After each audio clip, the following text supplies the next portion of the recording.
प्रणाम। नमस्ते। आदरणीय महोदय, स्वागत।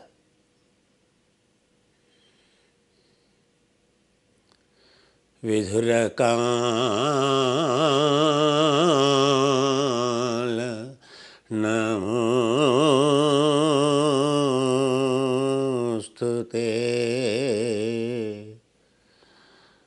प्रातःकाल परतकाल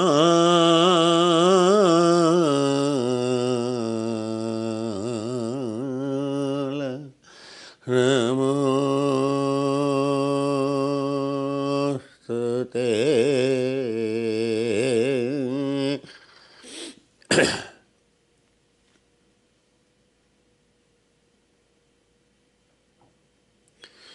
ब्रह्म काल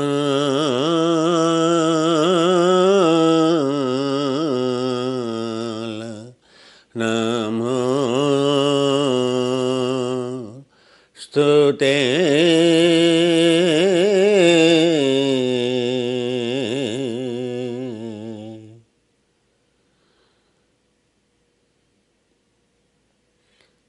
संध्या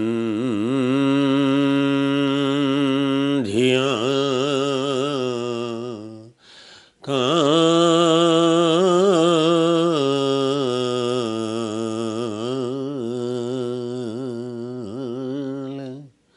नमोस्तुते।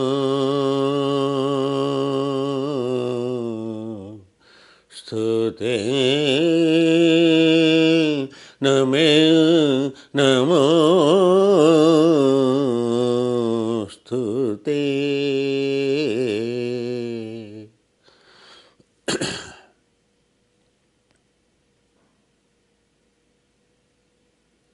उषस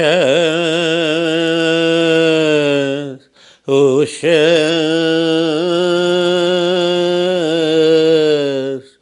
काल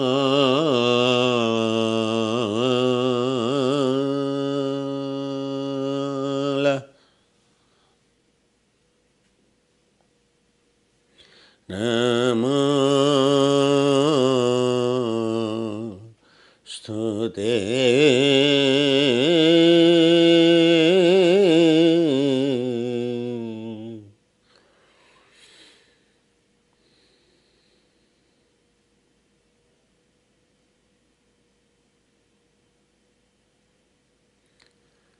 अरुणकाल नमोस्तुते।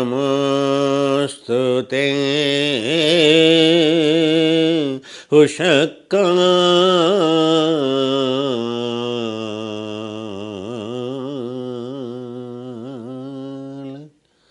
नमोस्तुते।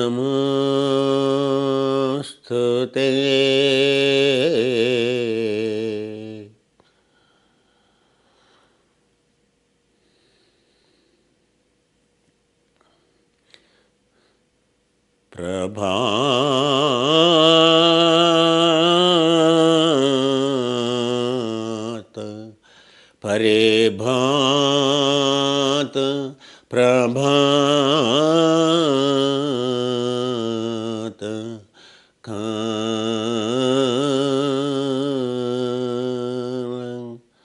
नमोस्तुते।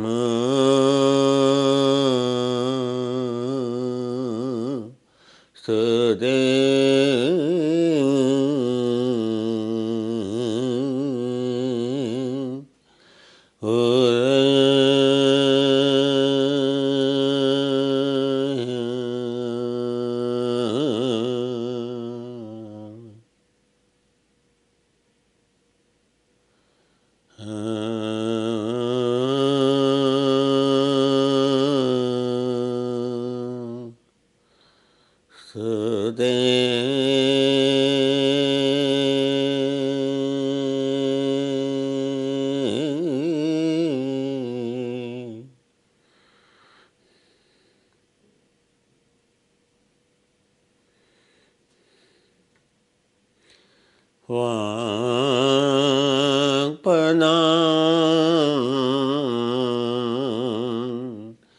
पद्मपादुकान् वाचालम्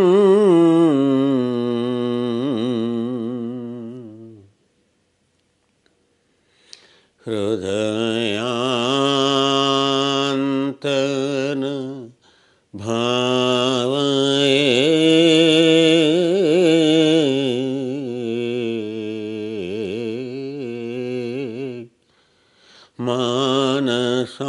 मानसान्तन भावये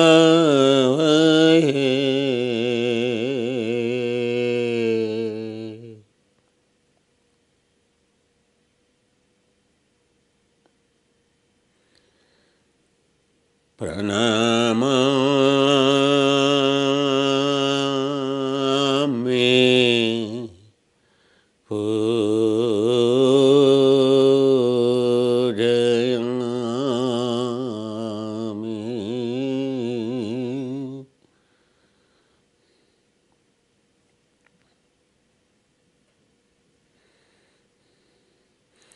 नमः नमः करोमि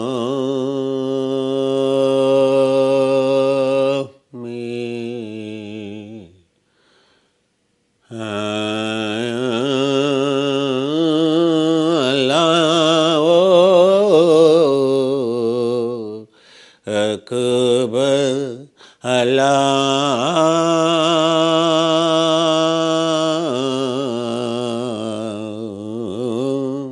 Allahu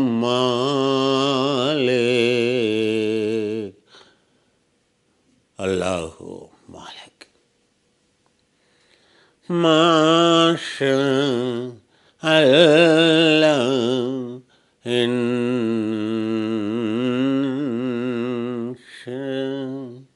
Allah.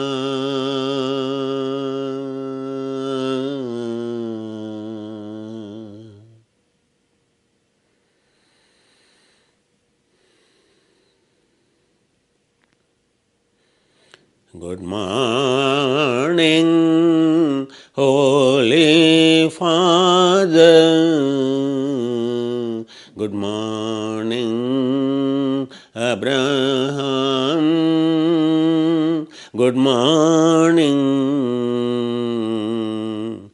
Holy Spirit.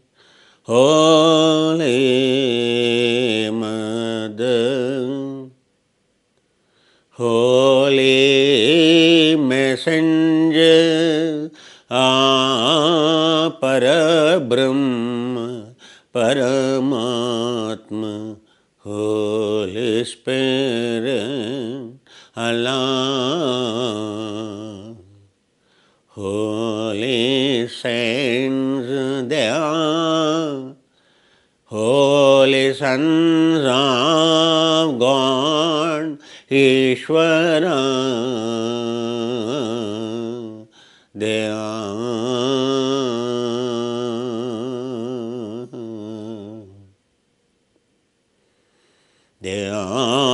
Rishi, they are Muni, they are Sadhu, they are Yogi, they are Guru, they are Lama,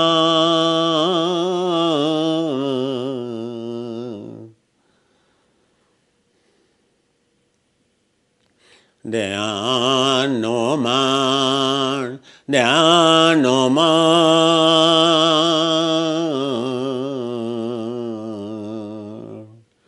Priests of sacred, natural, Indian temples, world's highest peaks towers, Himalaya, towers are superfluous, towers are soil, temples are soil. Temples are full of consciousness.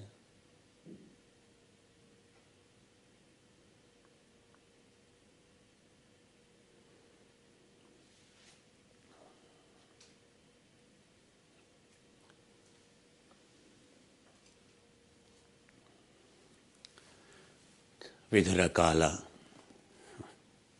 morning star, guiding star, early morning. Every farmer to the field in tropical areas. When your pineal gland reached producing highest amount of the melatonin, it reaches its peak. Your circadian hormone or your melatonin.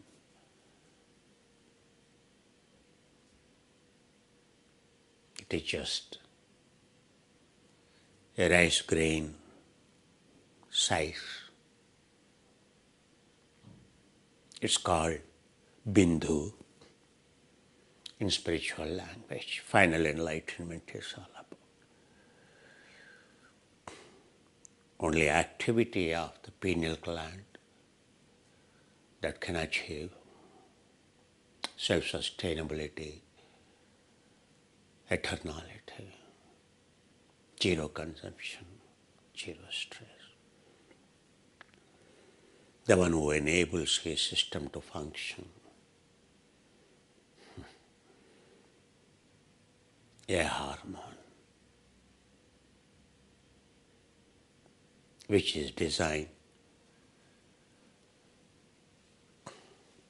for everything.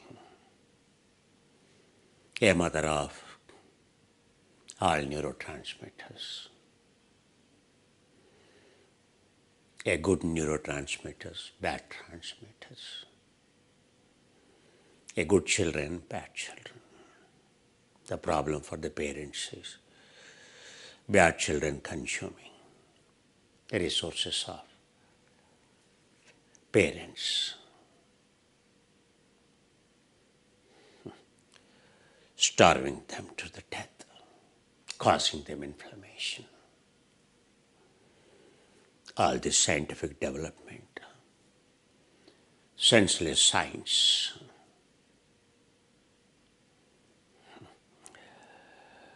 has only at the cost of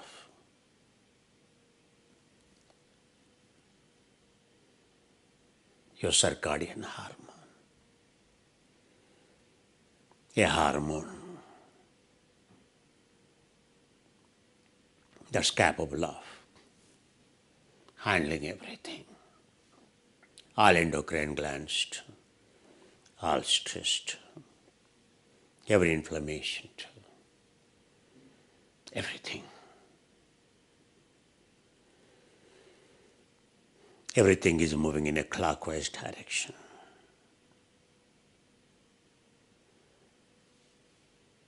Even in the nucleus, protons moving, neutrons moving. Subatomic particles moving, quarks moving, strings moving, bosons moving, mesons moving, pentaquarks moving. Dark matter is much more moving than a pentaquarks. The half-lifespan is very less. As you go into the microcosmos, as you go in a high quantum, high atomic weight, as you go further into periodic table of elements of beyond 116, they can't exist. They are discovered, found in a lab. Their lifespan is only a fraction of a second. Much more dangerous than nuclear elements, high quantum.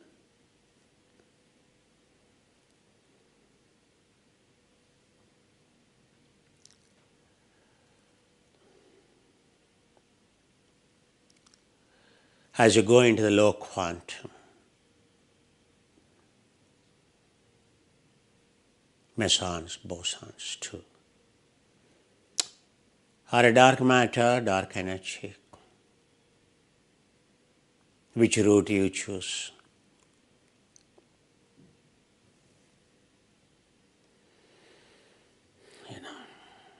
Even these are dangerous, but because of them we exist. Universe is expanding, we are surviving. Otherwise, universe would have collapsed by the. If only gravity is a reality,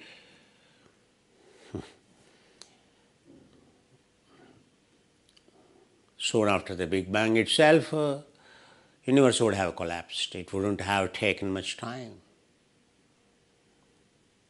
If 100% of universe is only gravity. That is enabling expansiveness, that is enabling evolution. What you call is a dark matter, dark energy. A biological systems in function. How old are we? When you go to the CERN front page, when you read the principle of Big Bang, how old are you? It asks you. You know, you are as old as this universe. It means what? If science discovered the most advanced scientific laboratory of particle physics, experimental particle physics in the world, discovering using very high powered, high quantum stimulations, creating very high quantum observers and observation, field of observation. So to find the clues to the microcosmos of dark matter, dark energy. So by high quantum route, impossible to find a dark energy. They have to change. One day science will change its direction. If they have to discover a field of the dark energy, dark matter, not possible by means of. There is a powerful electromagnetic superconducting field that they create and accelerate, generate an enormous amount of speed, bombard these atoms, these subatomic particles, so an enormous velocity. A $40 billion project. A 3,000 scientists, 24/7.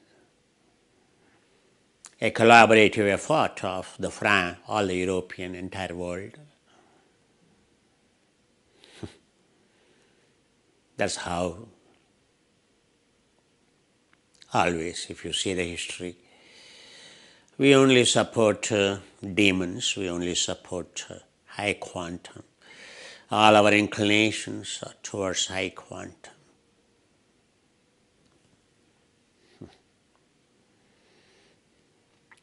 Worshipping the demons. Like today, every guy, every girl wants to grow their physical form as a demons, consuming more.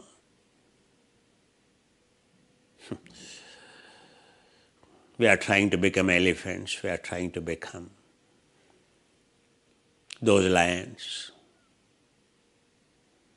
the tigers, those anacondas, those demon snakes. A Lord Shiva has to conquer, Vishnu has to conquer. All these 7 great snakes. Even Lord Buddha, in every form of the Buddha, all 28 Buddhas had to fight, had to prove their prowess over the snakes. Even Acharya Nagarjuna, he is not that powerful, that's why. He became a favorite disciple, Shishya of them, to master the technologies of high quantum alchemy for the sake of low quantum. As a Vice Chancellor, Nalanda University, the one who is single-handedly responsible. His vision needs to be appreciated, whom every day, in every lecture, His Holiness Dalai Lama appreciates him. Not he expresses fervent gratitude to him for giving the technologies of Vajra Yoga, diamond technologies of purification. Diamond can cut everything. Diamond only can cut the diamond. Vajrayana, Vairagya Yoga, Ati Yoga, Yoga of where there is no vibration, where there is no wavelength, empty, nothing, naiti.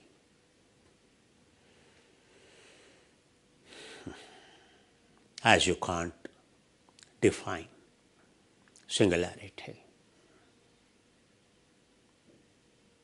A zone of silence, or you call totally empty.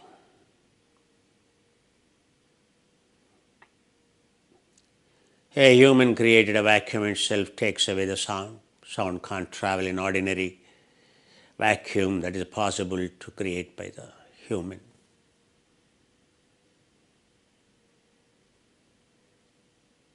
That itself lowers that doesn't enable sound to travel. But yet there is a vibration, there is a wavelength, a sound of subatomic particles and all. It can't stop because vacuum is like a gravity, like a black hole, much lesser capacity. A sound can't travel in a vacuum. A sound has to travel a known elements in the periodic table that we are made with.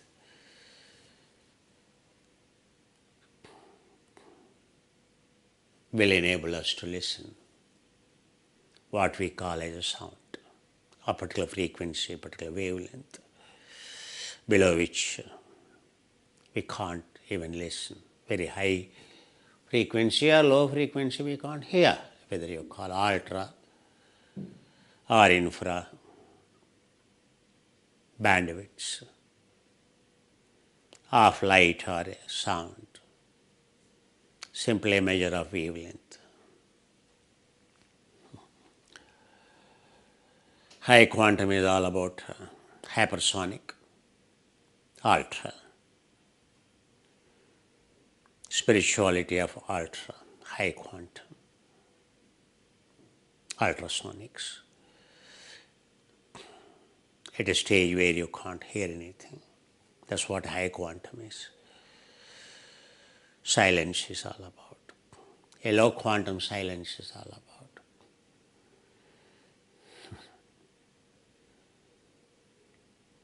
Creating a vacuum. Silence, silence, silence. Taking away entire vibration, entire fire, entire wavelength. Today is a day Agni Nakshatra begins. Agni means fire. Today is a Tadhiya, Trutiya, third day, post full moon day, but speciality of the today is the star of Agni begins. Now the temperatures, if at all, if the temperatures, if there are no rains, the temperature is just burning you. So it starts now, the temperature raise very quickly in the Himalayas to everywhere. It raises like a peak, fire. Even in the West now, temperatures start soaring. Echo imbalance.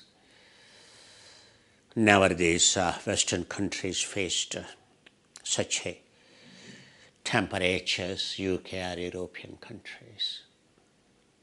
The skin is not designed to handle the temperature because to handle the cold, so the skin is designed to be very thick, the fat layer under the skin is so thick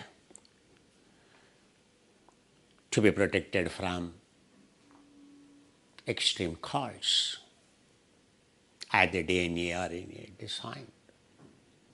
So any fat they consume, it accumulates the first under the skin for them. Unlike tropical countries like us, it accumulates in the abdomen. You know.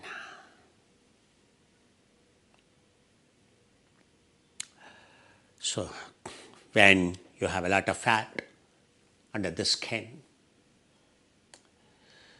so any temperature raise becomes unbearable. Summer becomes such a torture. So you want to create, instead of reducing your weight in tropical countries, you want to create, manipulate your environment. So living in an AC environment.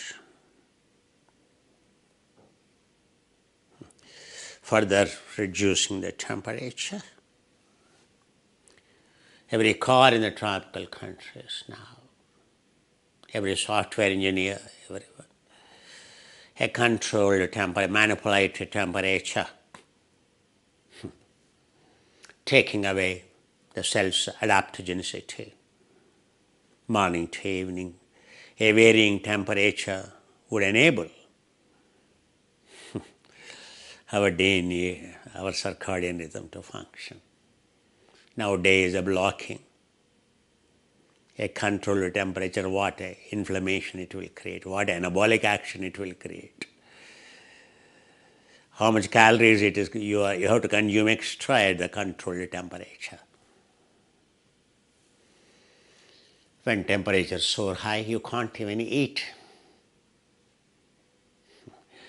But for a software engineer working in a controlled temperature, where it is a winter or summer, his consumption won't reduce. Like a hungry demon continues to, and his stress enables him much more, consuming throughout the year 365 days. No stupid species will ever done this.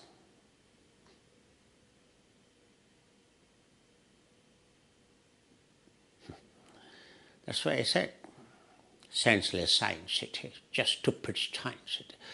So they control the temperature in order to enhance your because they know how vulnerable, how weak. You are just brought up like a poultry farm. You didn't work in any fields or anything. The way you are brought up as a software engineer is well bred. You are pampered child. You lived as a baby to. It is not your growth or your survival. Unlike us of our generation, or I won't say our generation.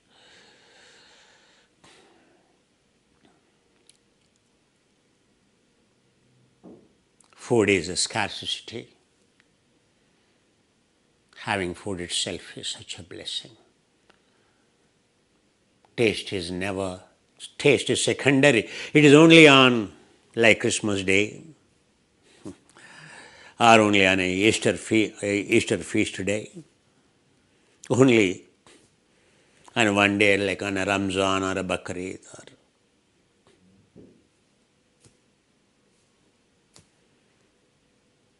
so-called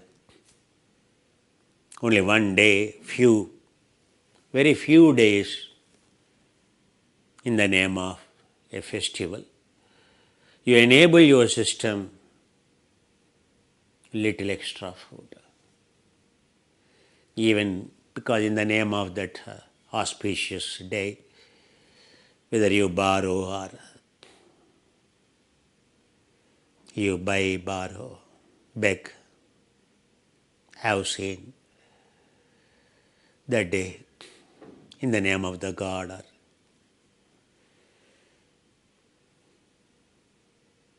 whatever the cost it is. In the name of the festival, everyone that day they eat well. Taste has a criteria. Only one day. A cheating day is a criteria. Entire world is the fact, it is the truth. Never in any other species, they don't even have that. But it's a day created by the Panditas, enlightened people. It's called Pandaga in Sanskrit. It's called an auspicious occasion, a day of celebration. It's called Christmas or anything.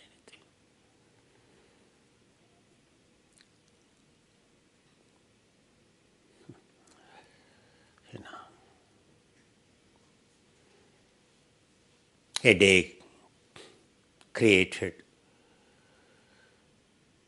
by those enlightened people,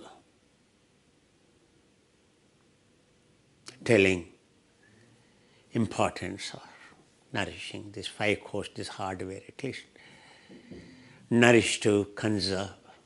If you don't even have strength to conserve, what will you do? You will die. So those 10 days, 15 days, in a year, 17 days like that. In India, number of festivals. Even that festival also like. So one day you are upavasa, fasting, and then followed by you indulge. Every festival in India created a period of fasting for a short or long period.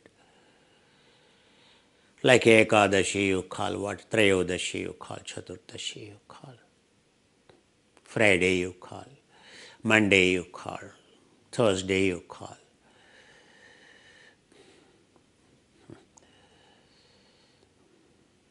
Created. So these things for very rich people for a long time. Otherwise, fasting is for everyone, even before feast. For even a common man, already is starved, but yet he has to fast. So scrupulously. In fact, now they follow the tribals and all. They are following this culture. But whereas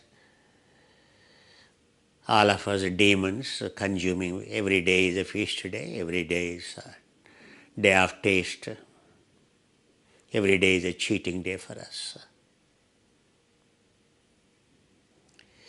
We don't understand that we are cheating our soul.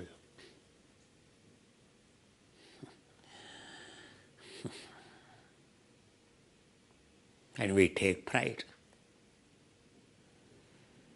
The whole life hunting for the taste of a place, taste of a food, a taste for the dress, taste for everything, a taste getting more expensive, more refined, more killing you.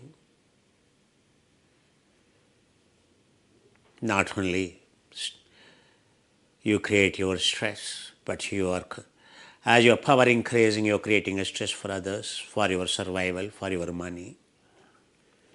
Becoming a Hitler, so-called. Growing in your promotions is nothing but causing a stress to the lower people. How many of you really take care of your subordinates as your family members, more than your family members? As you grow up in the ladder,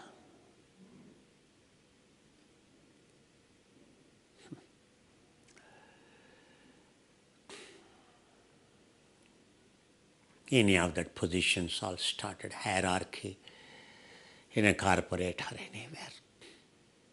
In the kingdom,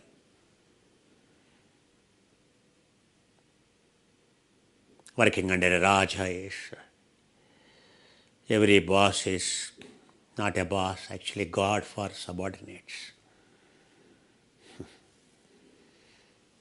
The one who understands the subordinates, each one of their family, their status, their problems. Because everyone joins. No one joins to create a stress. Everyone joins in a job to lead a healthy, happy life, to live long. No one joins. A boss or a manager should understand.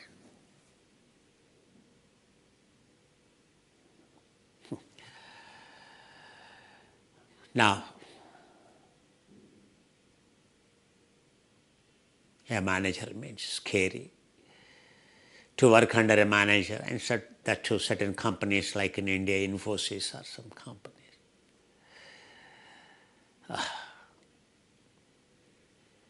Now all so-called bosses are monsters, squeezing the blood,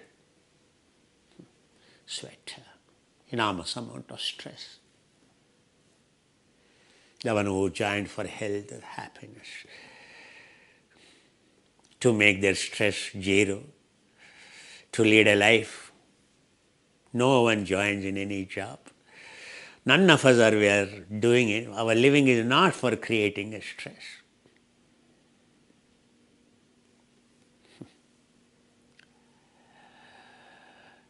You know, as a boss, how much you take care, or as a subordinate, at different levels, how many bosses who are good or bad you have seen. Most of the time, you could handle, you could take the stress created by consuming more, putting on more weight, burning yourself for the sake of family. You survived under very strict bosses. That's all. To grow in your cadre. Yet, your karma, the boss has used your talent, but he favored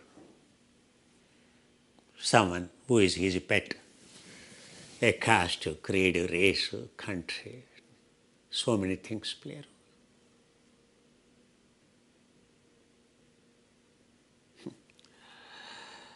It's not a corporate structure. It's not a system of the kingdom. These are the demons' kingdoms, where every boss is unquestionable supreme. These are not the way the country is ruled by the kings. Of course, kings lost there. They never realized what for their existence. There are many queens and kings like that, Victoria in UK and all. A dreaded, a blood-sucking queen she is, like a monster demoness. People read her history.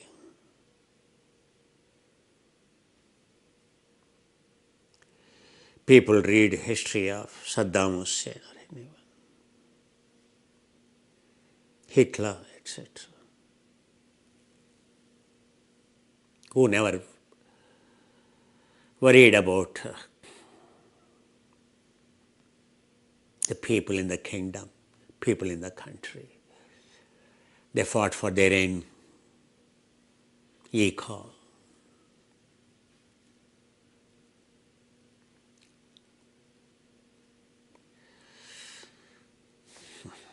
In order to survive. Your expectations are growing every day. Your indebtedness, the bank debit account is increasing. Always credit card, so many credit cards you have to borrow. Every credit card already exceeded its balance. What kind of stress it will create? How many times you said, a wife said to husband or husband said to wife or parents said to children, what is that using a credit card is like in the family? What it will manifest as having a bare minimum. So now you call a car as a necessity, no more a public transport. A home as a necessity. It is not the choice of home somewhere, but home is a choice, car is a choice. Because of your children or a wife or your choice, crazy guy you are, or crazy wife she is, or crazy children. No culturate, conservative culturate family. Because it's all rebellion culture. The way you escaped as a rebellion from your parents, thinking that you are smart enough to successful as a materialistic, but what your success, at what cost it is. Your wife is a rebellion, your children are rebellion. Escaping from joint family, parents. I don't think so. Anyone is happy living in America. 24/7. All the time they have to worry 24/7 about their children. 24/7 they have to worry about their job, their survival. Why these people choose to go into these concrete jungles and move away from tropical line, such a balanced circadian rhythm, to extreme circadian rhythm, extreme consumption. As the dark period increases, consumption increases. No stupid Indian will ever do that. No stupid parent of Indian will ever encourage. No stupid Asian will ever do that. Sending the children to consume more into the countries where the darkness exceeds the period of the light. Fundamentally, if you have to stay healthy, it is a circadian rhythm. Unless until, like those species in Arctic, Antarctic, complete absence called hibernation. So principles of longevity in the West. It is all about control over food. It demands environment a robust adaptability than in the tropical countries.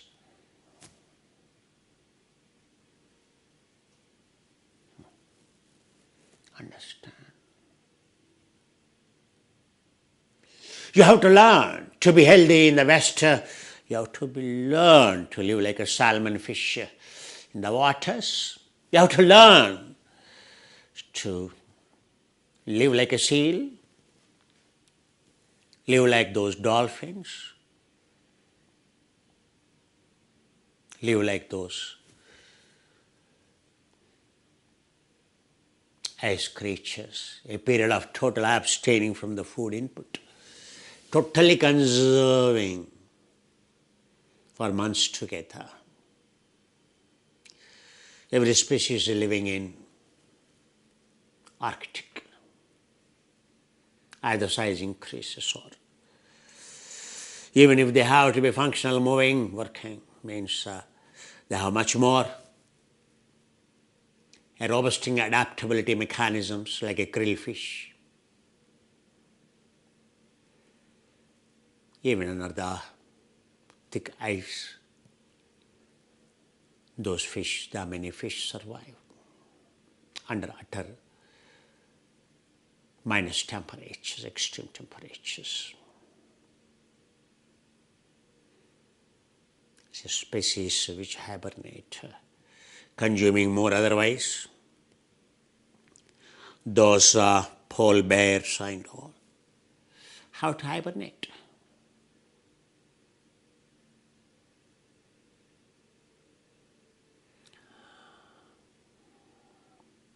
That's why the fish that survives there, it's moving all the time, is a much more robust ability. That's how for people there, so that is a staple food. Even for all these species, fish is a staple food that enables that adaptogenicity. The best oil, high density, HDL, DHA. The best DHA, EPA is krillfish, pink, small. That is a vegetarian, that is a vegan. It's only algae in those minus temperatures, whose lifespan is less, but it's full of very healthy lipids. Very transparent, small fish. It is small. It doesn't look like even a fish. A light when it passes through. When you fly over poles, you can see the pink color when sunlight passes through it.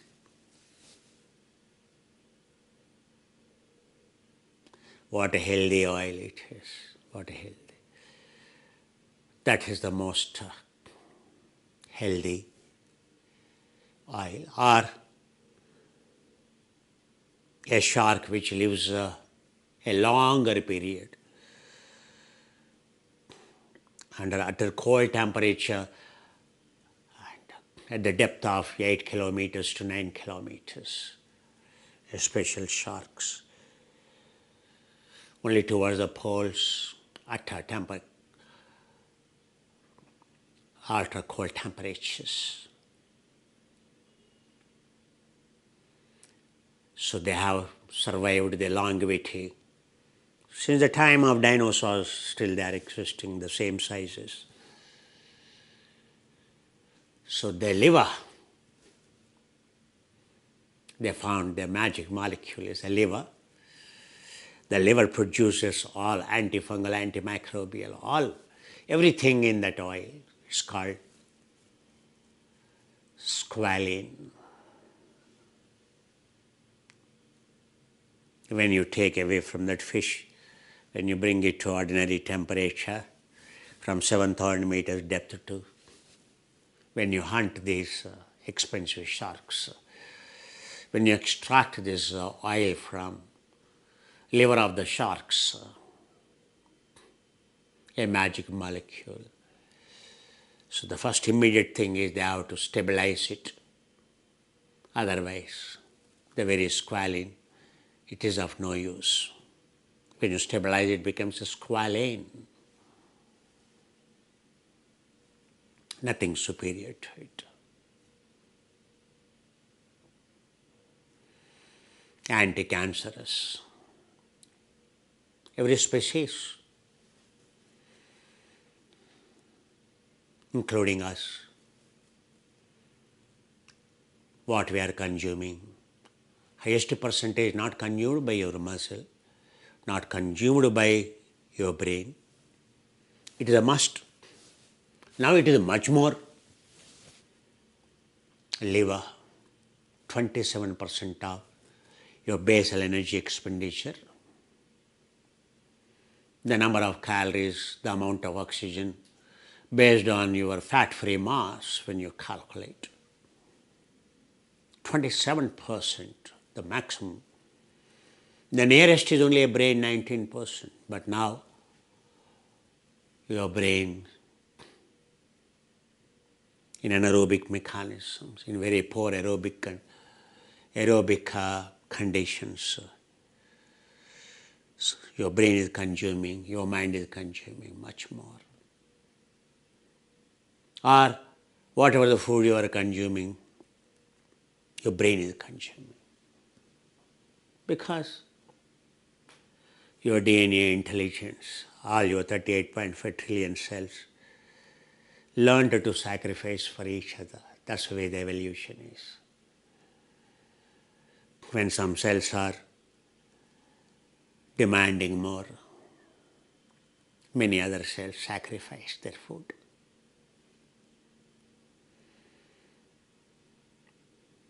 Working muscles, working cells consume. Our cells fall sick, consume more. All other cells sacrifice. Even they sacrifice to the extent they die, they suicide. What you call a diabetic neuropathy in your legs,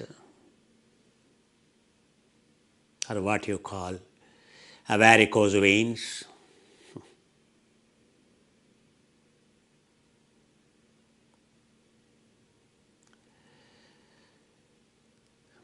Your legs, cells in the legs.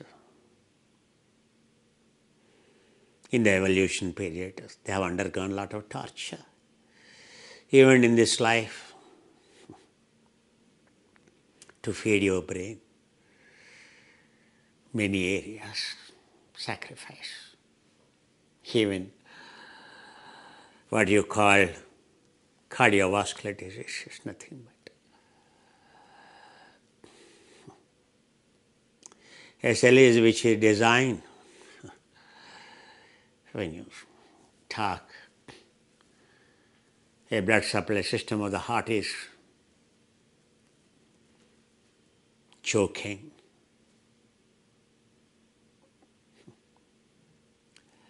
To what level of heinousness we dropped, to put down.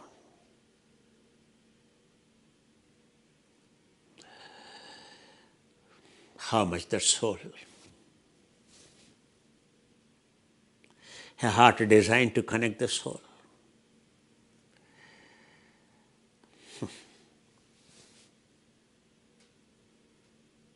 Your heart cells died. You killed your heart cells. You starved them of the oxygen. They're dead.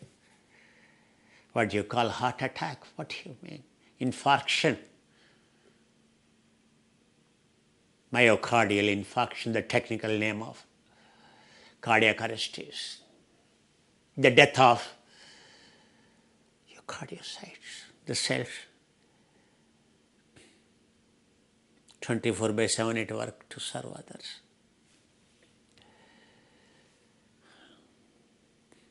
The carer of all the cells. You killed it unhesitantly.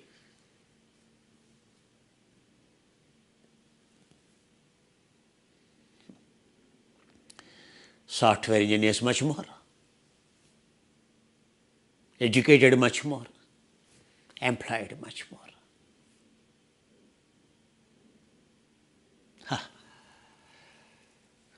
What a devotee of a Jesus. What a devotee of Prophet. What a devotee of Rama or Shiva or Krishna or Goddess Saraswati or anyone.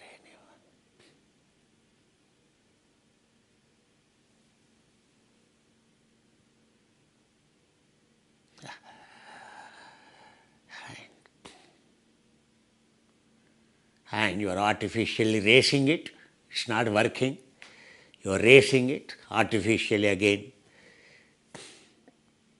You undergo a blocked channel, you dig a tunnel and you give a concrete tunnel called a stem, or a bypass surgery. Oh, the doctor is so good, Otherwise I would have died. Okay. How much healthy after that you are leading a life. Oh, the doctor told for lifelong I must take this, these 3 for my heart, antistatin, so all these things must. Not to increase my heartbeat, I have to lifelong, so I have to consume, propranolol or continue to killing your lungs too. What helps the heart forcefully? It is killing the lungs, exactly opposite. They work with the heart. Lung cells exactly opposite to the heart cells. Any manipulation with the heart, you are killing your oxygen supply system. Now, anyone under whom I worked, wherever I worked, my gurus, fact is I am like a slave, worked for them. In utter devotion, it's not that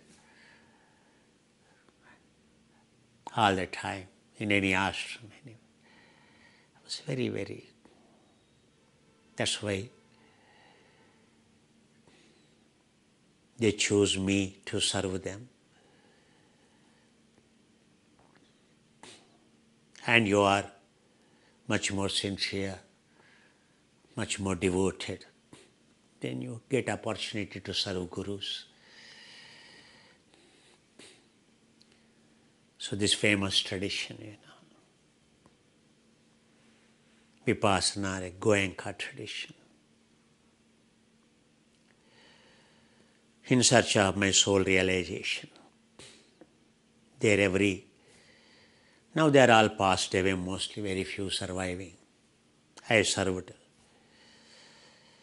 all those Ram Singh Ji, Adviyappa Ji, Munir Ji, Savla Ji, and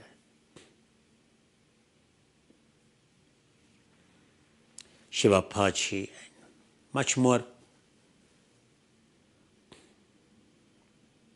All of them, when I served these senior teachers, so-called right hands of Goenka Ji, I used to give them their pills. I used to remind them so many pills. Goenka Ji had elder brother. They never were actually into this. They all belong to Arya Samaj. They are from Rajasthan. So they never truly devoted. Because of their brother, so the brother naturally believes in the family relationships. So he made them, though all what is the criteria is, if your teacher knows if you will become a teacher or the number of courses. There is no validation of growth in the spirituality. That is the worst thing in anywhere, in any ashram. Either you give more money or you have to be a family relative of a guru. So this brother the Rajasthan, he went to Myanmar, but he chose to live in Chennai. So he had all a rich family. Some brothers are in Mumbai, some brothers are there. This brother is in Chennai, elder to Goenka Ji. His name is Bala Kishan Goenka Ji. So he used to be a South in charge. and rest of it, because your family members are like in charges of India, north, east, west, south.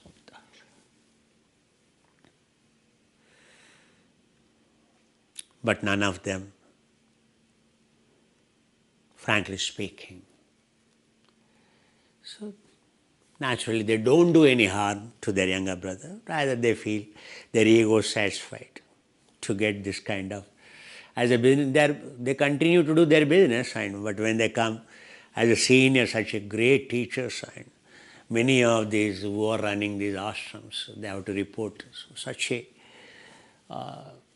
ruling satisfaction for them. So he used to conduct all long courses. They are eligible to conduct like 30 days, 45 days retreats, which are much more challenging, frankly speaking, which requires very high amount of the skill. But I'm telling you, he used to live in the same room of where Goenkaji, he has the privilege. Goenkaji told any of my brothers, you spare my room.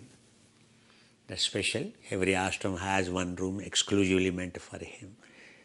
In gratefulness to him, in his gratitude to him.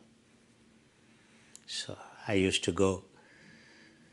I used to serve him. He liked me so much because I never forgot his morning medication, afternoon medication, evening medication.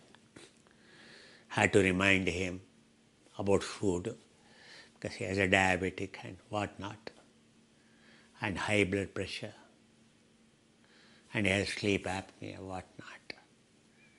In the night when he used to snore, so the teachers, residents are away, but as a volunteer, I always took care. It is like, so when a tiger snores in the forest, so elephants know who is snoring. That's why they don't go near. Tigers always, lions always snore. Heavy bodies.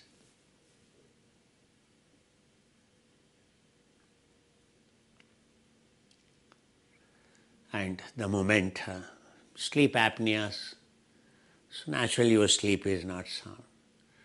So, and simply his job is to press a button once in a 2 days, 3 days like that in the long courses. So, and the moment he sits on the, see, they never worried. So for them, every student is good only. Long courses means so much experience. These students, they do on their own. No rules, no implementation, no asking. Everything is, they just have to say, it's okay, that is natural, it's okay, it's okay. Good, good, good. These are the common vocabulary every teacher has to use. Don't worry. And the moment he used to sit on the chair, he used to snore. And so Goenka's instructions even can't heard, only his snoring. So I used to tell the student beforehand, be careful. So, gurus there, so we should be compassionate towards the disease. But he is a brother of Goenka, means how powerful. See, he's doing, though he's a businessman, having running so many industries, you see. So he has come to help us, you see. How lucky you are. So they used to grow in so much devotion. So snoring is, they never complained about his snoring at all. So, because first day itself I used to tell them. I know every teacher, so then I used to tell the student, because otherwise the students gets blocked minds. We should always help as a volunteer, not working behind the ashram and a guru. That's why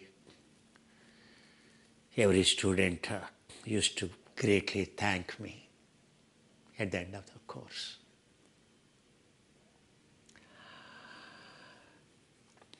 And he used to snore, snore, snore.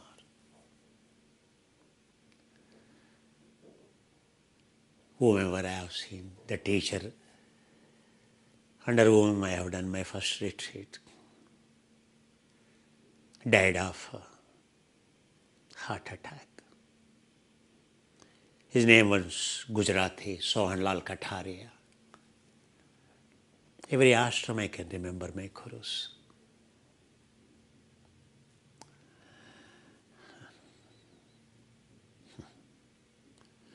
Even the one who moderately ate. And today, like Shivapachi, paralyzed, under medical assistance constantly. He told me that he will have that because so he knows the path, this is not the way. These are all who work directly under the Goenkaji. He is an engineer, did PhD in Japan, worked as chief engineer in Karnataka government, a meticulous person, and used to swallow pills. He said, even if I ask Goenkaji, a teacher, they say, I don't have trust. It's karma related.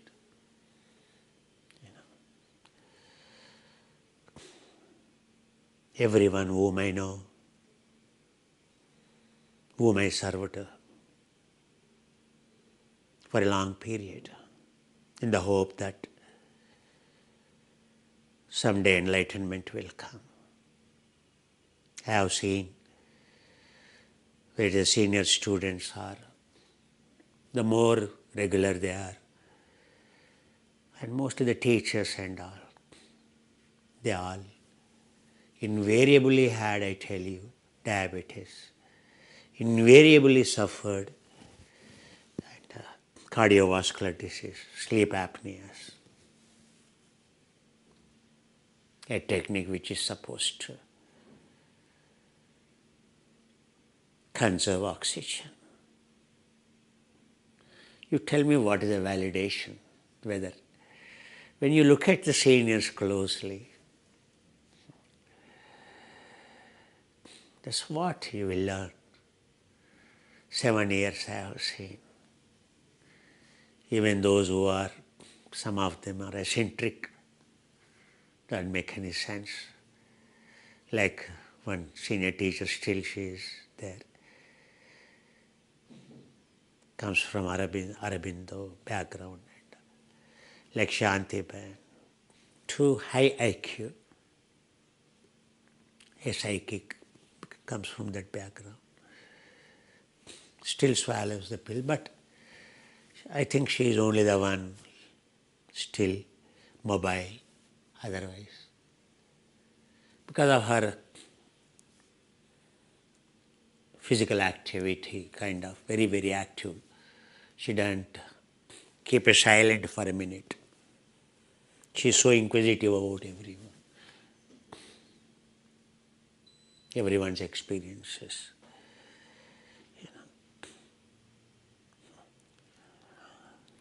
And she even talks behind too. Because I practiced all these samadhis, so I knew her very well. Not very fair person. Like this. I don't have any judgment for them. Whether you are a Western teacher of the tradition or Indian teacher, now say, because for free you are going for the course.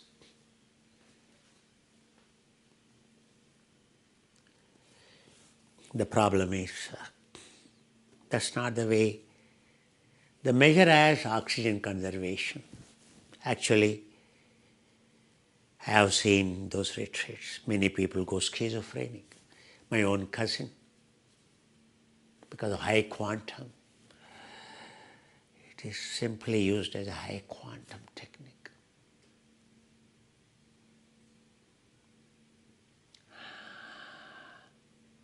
The technique of vichedana.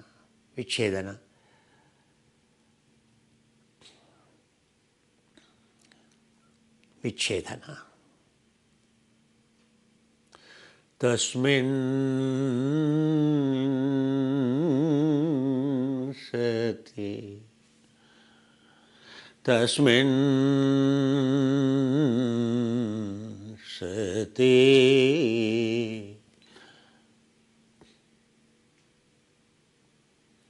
Shvasa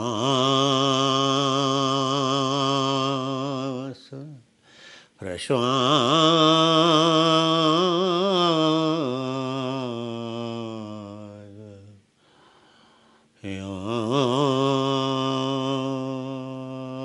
yarkate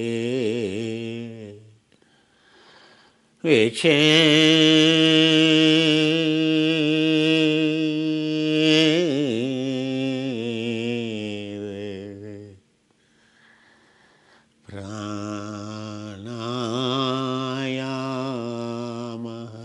vicheda. No one will explain you this meaning of vicheda. Patanjali is telling this, watching the breath, is to develop dharana, dhyana, samadhi in order to practice dharana, dhyana, samadhi, in order to practice samyama, to purify yourselves.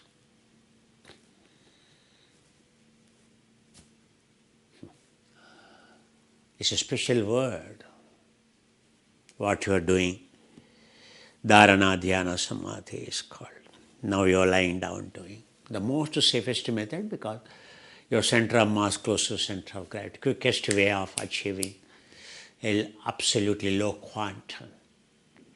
When you only come for the retreats, that very sparingly, when your system is adapted, not taxing the system.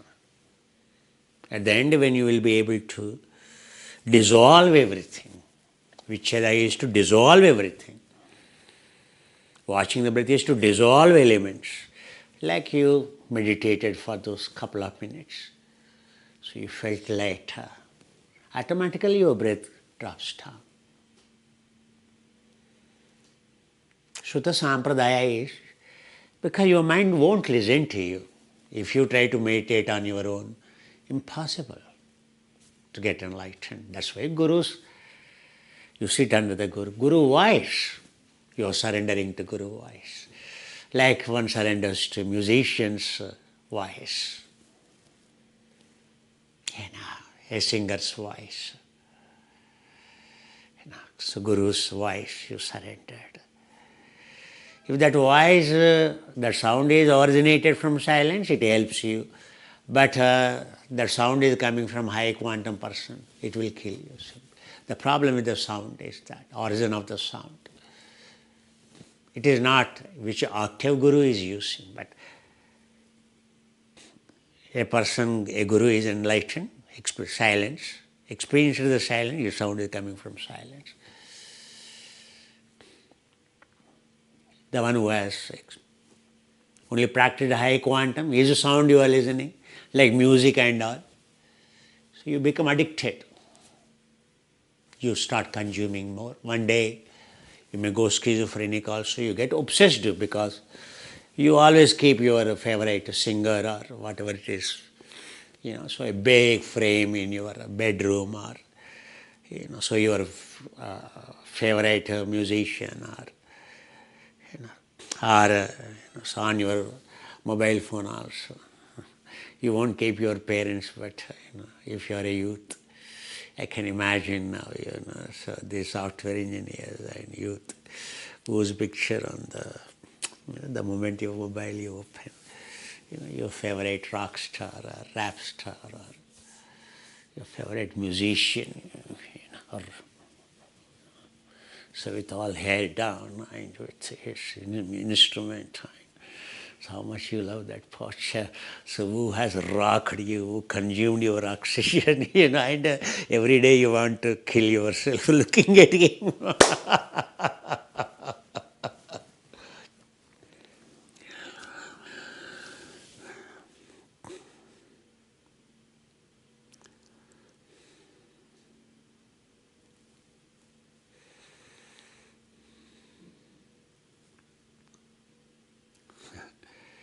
Satyam vadishyami, rutam vadishyami.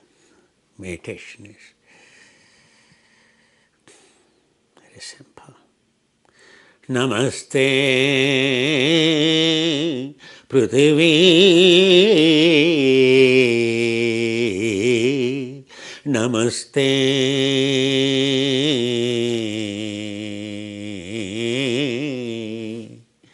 Apo,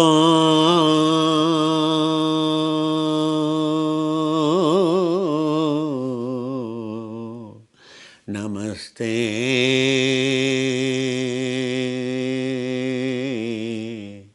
Tejo,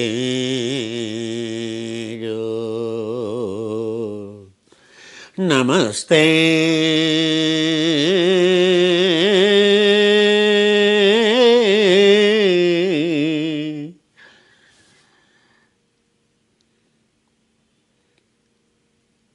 Vani Varisara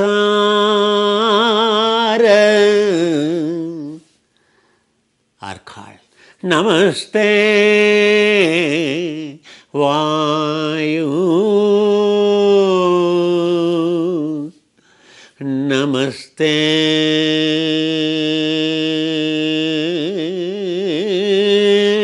Akaso.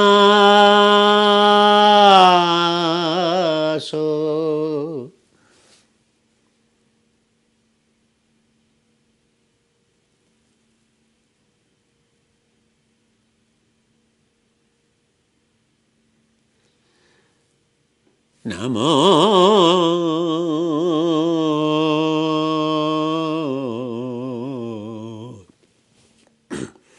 Brahmane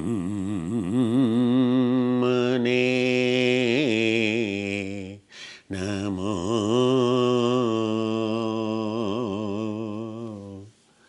Brahmane.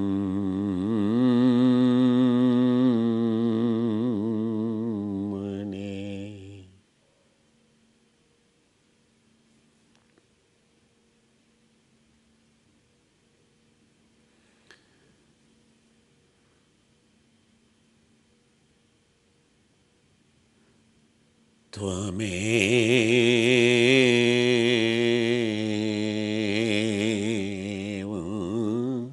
Tvameva,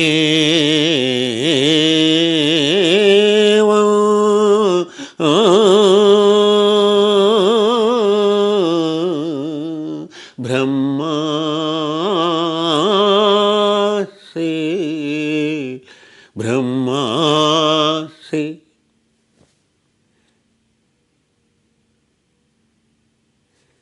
Satyam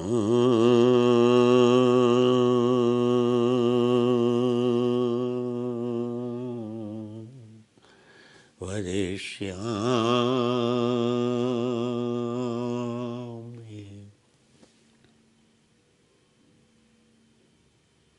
ritam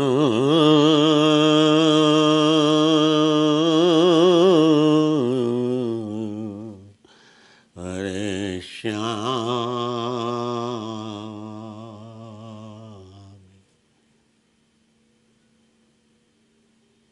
Tvamevam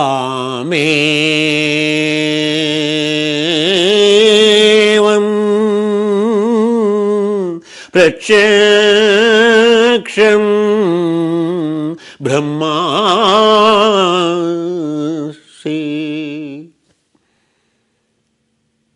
Tvamevam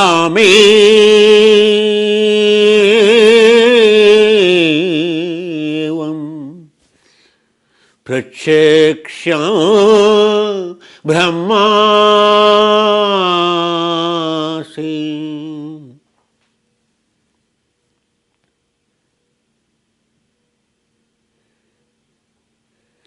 avatu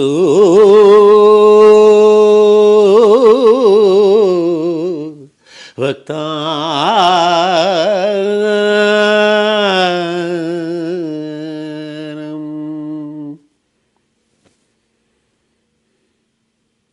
avatu mam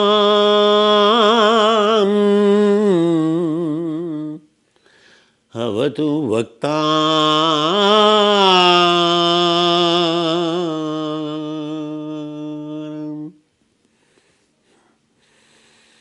Every Vedantin.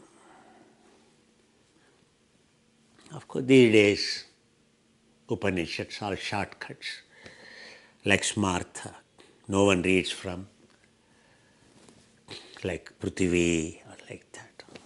Very few elements they say, and then Namo Brahmane you say. Vedas are, Upanishads are already cut down. Chant itself cut down. What you are chanting is not complete, incomplete.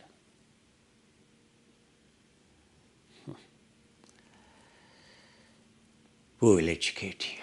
There's no. Every book you open, it is a copycat of Shankaracharya's. Shankaracharya's giving a short script is for a purpose. Yes. What Vedas you know today are restored by Shankaracharya. Otherwise, where? In India. Aparavyasa, Aparashiva. Understand? The one who has again systematized, who wrote bhashyas, commentaries before enlightenment. So they have their own fallacies, but yet,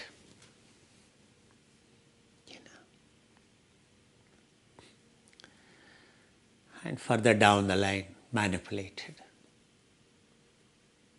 Total manipulation by Shaivites.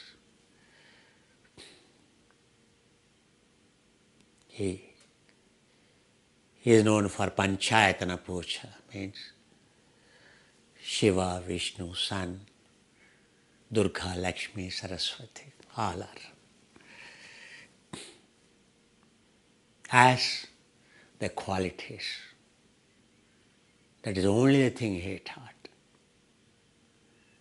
But down the line, fanatics, again, divided his teachings into Shaivism, Vaishnavites, Shaivites, like this. So many Advaitas, Vishishta Advaita too, like that. Hundreds of now sects created. Everyone manipulated their Upanishads, Vedas in their own way. When you read Vaishnavites Upanishads and Vaishnavites, so Vedas different, their interpretation is different. When you read it Shaivites, it's different.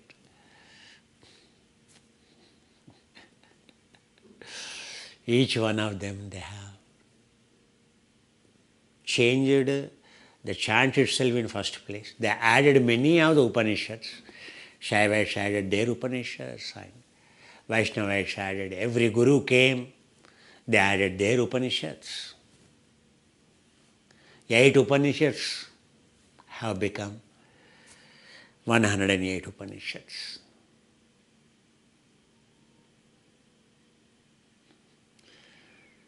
So they are categorized as Upanishads of Vaishnavites, Upanishads of Shaivites, Upanishads of some sect. If you know Vedas well. Not only there they left, even Brahmanas, Sanhitas, everything is manipulated. Even chanting style. So Shankaracharya gave the way to perform a Vedic ritual manipulated by the Vaishnavites, manipulated by Shaivites. Total manipulation. Far away from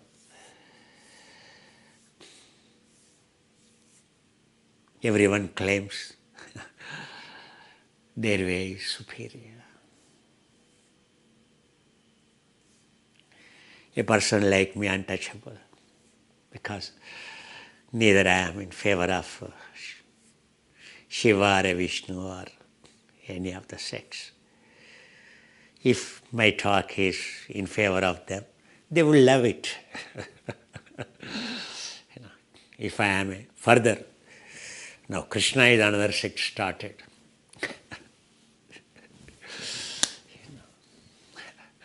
In Vaishnava Sampradaya, oh my God.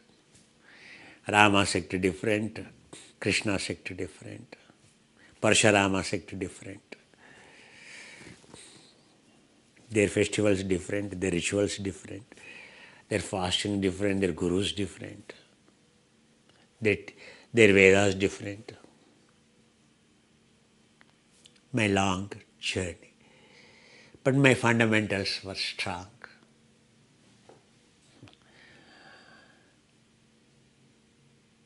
Sadashiva Samarambham Shankaracharya Madhyamam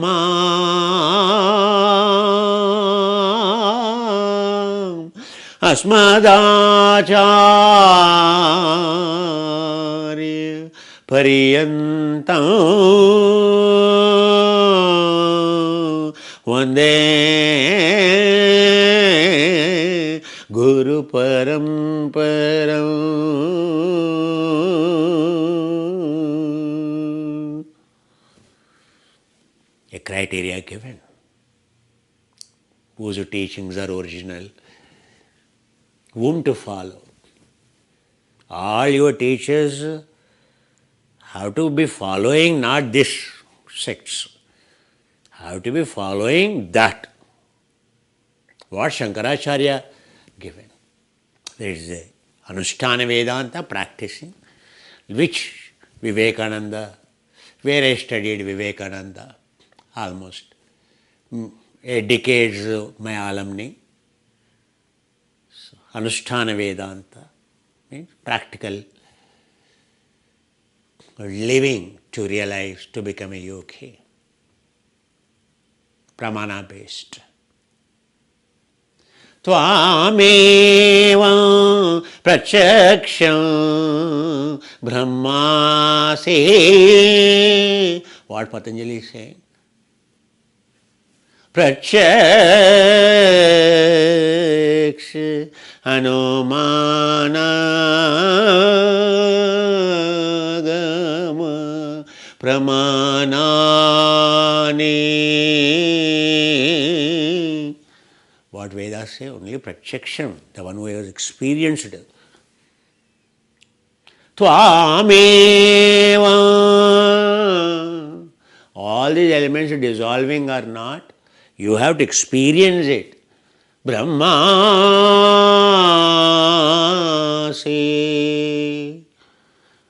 Then you will realize Tvamevam Brahmasi. When you dissolve all these elements in you, elements are Namaste Prithivi, your solid element, liquid element, digestive system, fire element, heart system, oxygen element, your lungs and cardiorespiratory system, and then space elements, and then consciousness elements higher. This is what you are made with. Namo Brahmane. Known, unknown, elements of entropy. Namo Brahmane.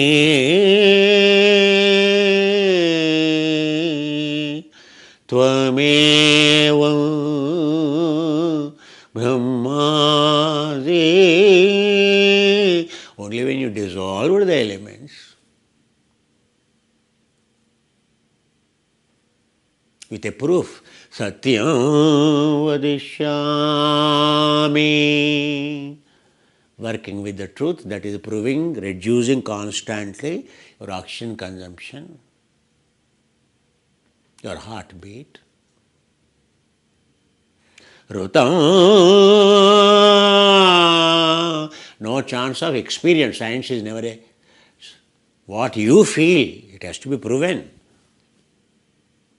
It has to be validated. Science is only when you test in the laboratory. Science is not believing, it is proving. Every science has a practically, it has to be proven, then only we call it as science. Practically proven is called science. Otherwise, it's sense. So, practically have you validated? Rutam, whom you followed the sound, has it reduced, dissolved your elements, reduced your heartbeat? Is it reducing day by day? Only two things. If you are working with the truth, a true sound, a truly you are working as your Guruji advised, if he is experienced one. If you are following, so you dissolve elements. Day by day, as you, every system getting optimized, stress is removed, all these cells, naturally your consumption is coming down, naturally your oxygen is being conserved. Laya Yoga, you call it. Technology of this is called Laya Yoga, revealed by Shiva again. Yajnavalkya, restored by Yajnavalkya.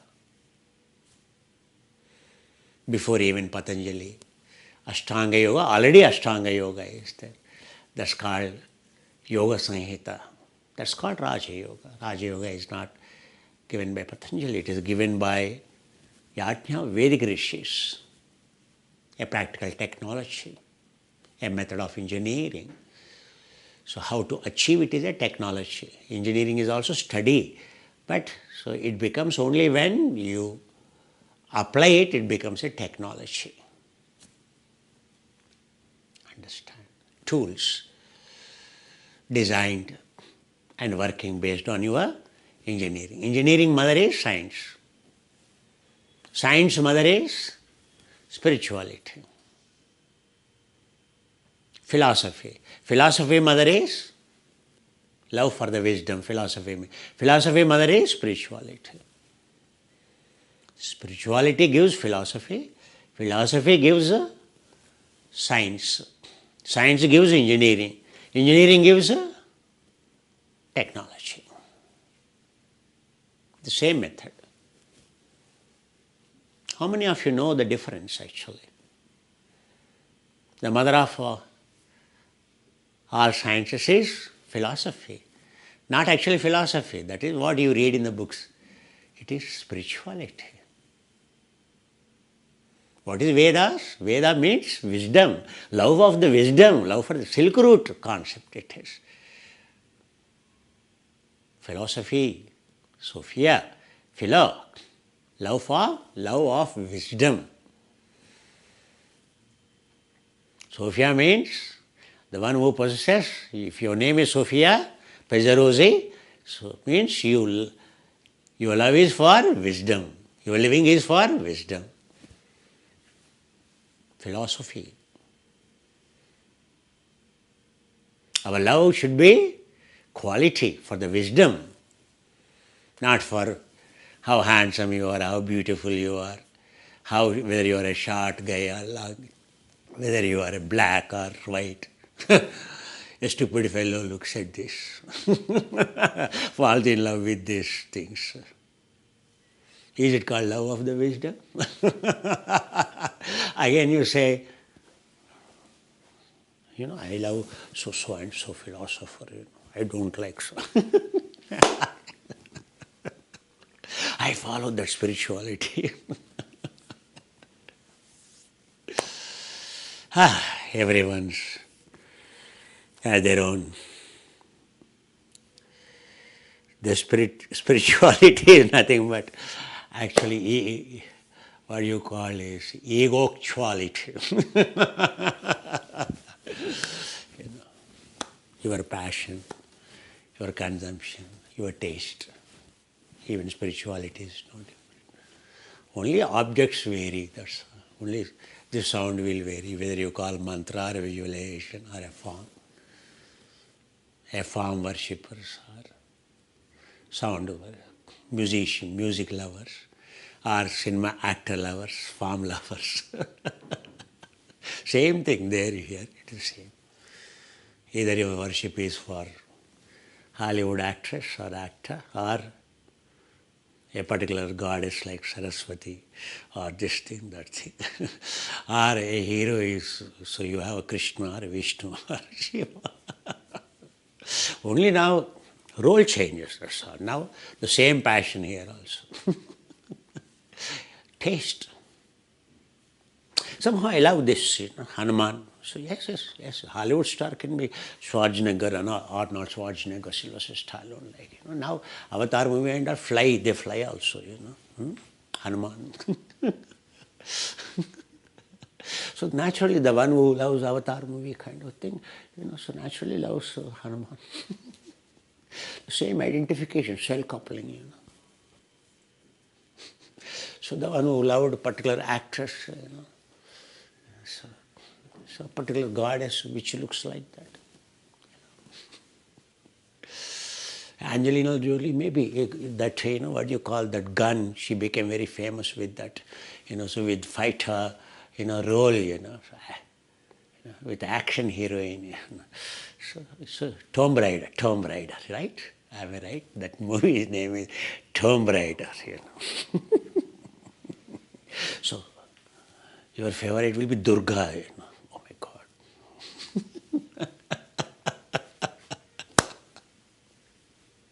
It's like that. So Julia Roberts, what we say, because my generation, you see. So you say Saraswati? Love, eat, pray, she said.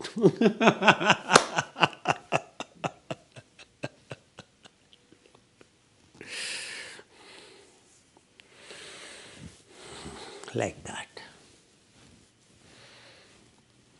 Or some cartoonist or some guru or some Hollywood hero having belly. Then Ganesha. Of course, see, you resemble him, that's why you love him. And no one should laugh at you when you are eating, because so moon gets angry and moon was cursed, So that's why when you are eating, and I should only help, please eat. More you want, then so you will not curse me. If I tell you, so you are already above BM, if I tell you, so and then you get such angry, and when I laugh at you and you get such angry, and my mother Parvati gets angry, she cursed, so moon, you laugh at my son?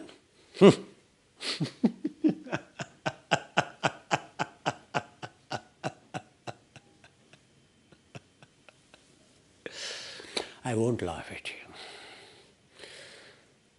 because I don't want you and your mother to curse me.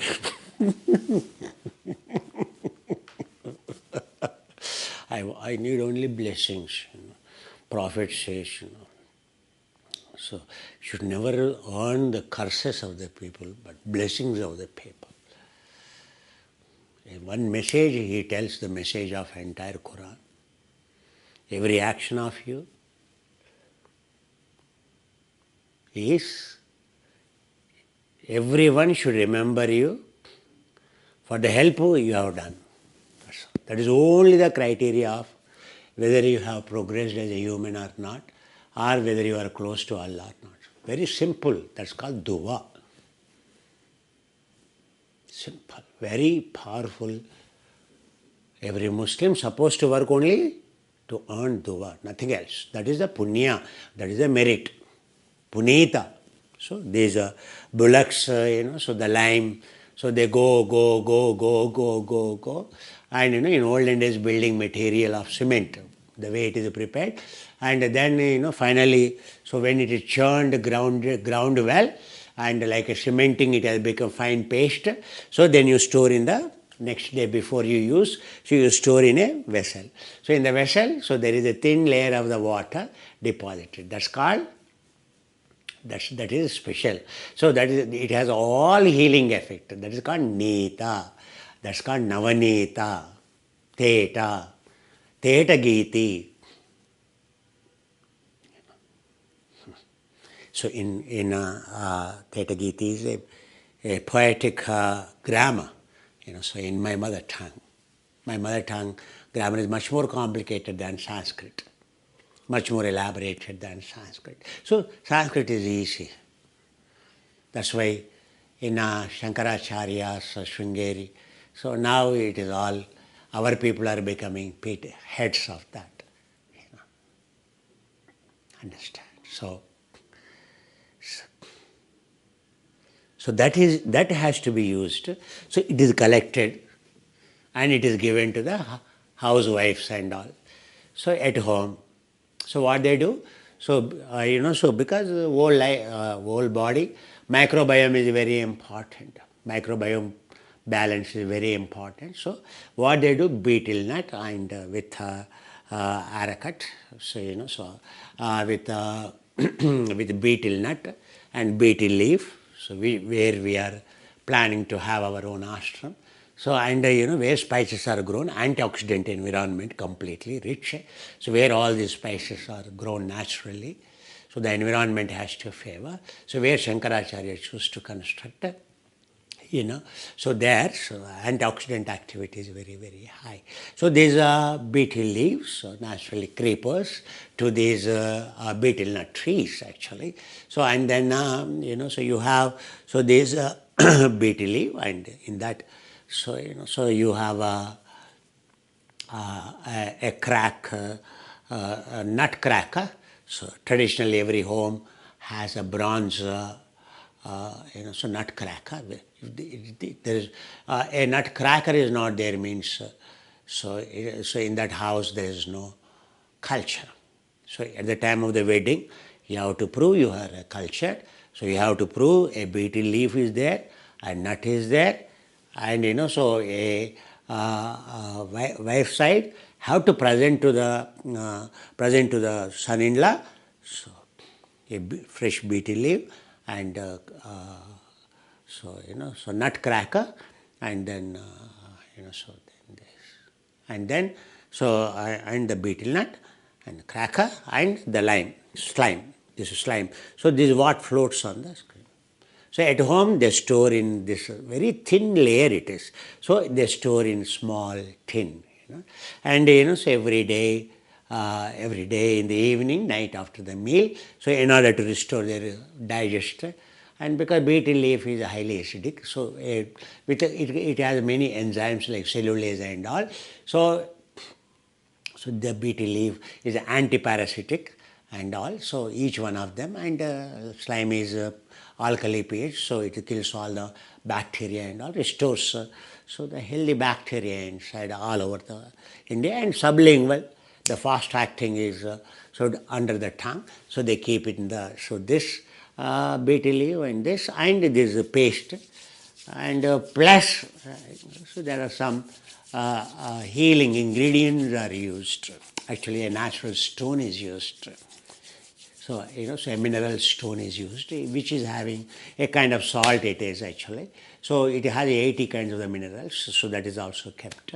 So a kind of rock, they break it and they keep it and they fold it, actually they have to keep under the tongue. That is called a pan. Actually in Muslims they call. So it is taken from India and copied everywhere. Now in the Muslim world you will see this is something, because it's an Himalayan culture. So Punita means after you churn, then all that healing, a thin layer is formed. Punita Jananam means, so when you are meditating, grinding, all elements are dissolved. by the observer, so collapsing, so and then finally, so what you get is, so punya, every time you are doing dissolving these elements, every time you are doing a dharana, whether you are doing a prana samyama or whether you are doing a, antar samyama, or when you are doing a samyama of atma samyama, or when you are doing a prana samyama, so the thing is, it is to heal. It is reducing your oxygen consumption. So you are getting punya. What is a punya? So everyone has to work to earn dua or a punya or a merit. So what is this observer will do every day? So a pilgrimage inside every day, morning to evening, adhanga puja, every day top to down. That is what Atma Pradakshina. Atma Pradakshina is not moving like this. That's not correct. This is Atma. And to purify this 38.5 trillion cells, you are making a journey inside. Atma Pradakshinam Karishyami Sarva Brahma Nivaranam. Understand? So in the temple you go around. Understand? So going around is conserving the energy. If you go anti-clockwise, consumption of energy. Understand? So for conservation of energy inside, you do pradakshina. You go down because every electron is spinning. So when you collapse the duality, so you are achieving the least quantum state across all the cells. So your oxygen is being conserved. Validation, dissolved element, whether by the breath, whether it is by this, day by day, year after the year. Everything is, so your ahara, your food, your nutrition, your diet, everything, all koshas, only when you are taking care, so it is possible to reduce quickly, not alone by the mind. All koshas involved, because any disease also consumes more prana. A disease is nothing but a particular area consuming more prana. So, a diet, nutrition, intervention, yuktaharam, food as a medicine, that's called. At all levels, realizing, validating your prana, validating your mind, validating. So, at the end, validation is whether your calories coming down, so whether you are feeling joyful, happy, whether you will be able to handle any kind of the stress, no more stress. Understand? So whether your oxygen reducing. That is the validation of these mantras ultimately. Understand what's moving around. What is punya? So when you are going, what you are doing? Duality collapsed. You are removing the sins, default gene, negative expressions, they are called sins. Because everything is stored, every event in your soul journey is stored. You see, so your childhood whom you have seen in your class, even after 40 years, you see him somewhere outside the country, outside the planet. Oh, you are. You are that. How? So the sense doors. So only when they come in contact with the object, so the retrieval takes place. Good or bad comes. You had an enemy during the childhood. You met him now. Only that comes. You won't go and hug him. During your childhood, so he is very your close friend. Now even after 50 years you see him, the same smile on you, the same chemistry on you. Chemistry retrieved. So your whole life, morning to evening, default gene expression is nothing but a chemistry. A negative chemistry, positive chemistry, based on your processing, either good or bad. So that default gene expression we change. So whether he was an enemy at the time, your childhood or in between, but after 10 years, 15 years, when you say, oh, I am looking for you to apologize. Can I hold your feet, please? Really, what a immaturity I had. So I really love you. That's the way now, so you are my student. Guruji, you tell me anything, but I will not forgive this fellow. You don't have to live with him. But hold him in the mind. Kill every day. Holding anything. You hold anything in the hand, how long you can hold it, tell me? How long you can hold? Even if I hold this mobile phone, or even if I don't hold anything, if I keep my hand like this, how long I can hold my hand like this, tell me? If I continue, this hand will go atrophication, then I get paralyzed. My hand gets paralyzed. Same way, any of the negative memory you store in your mind,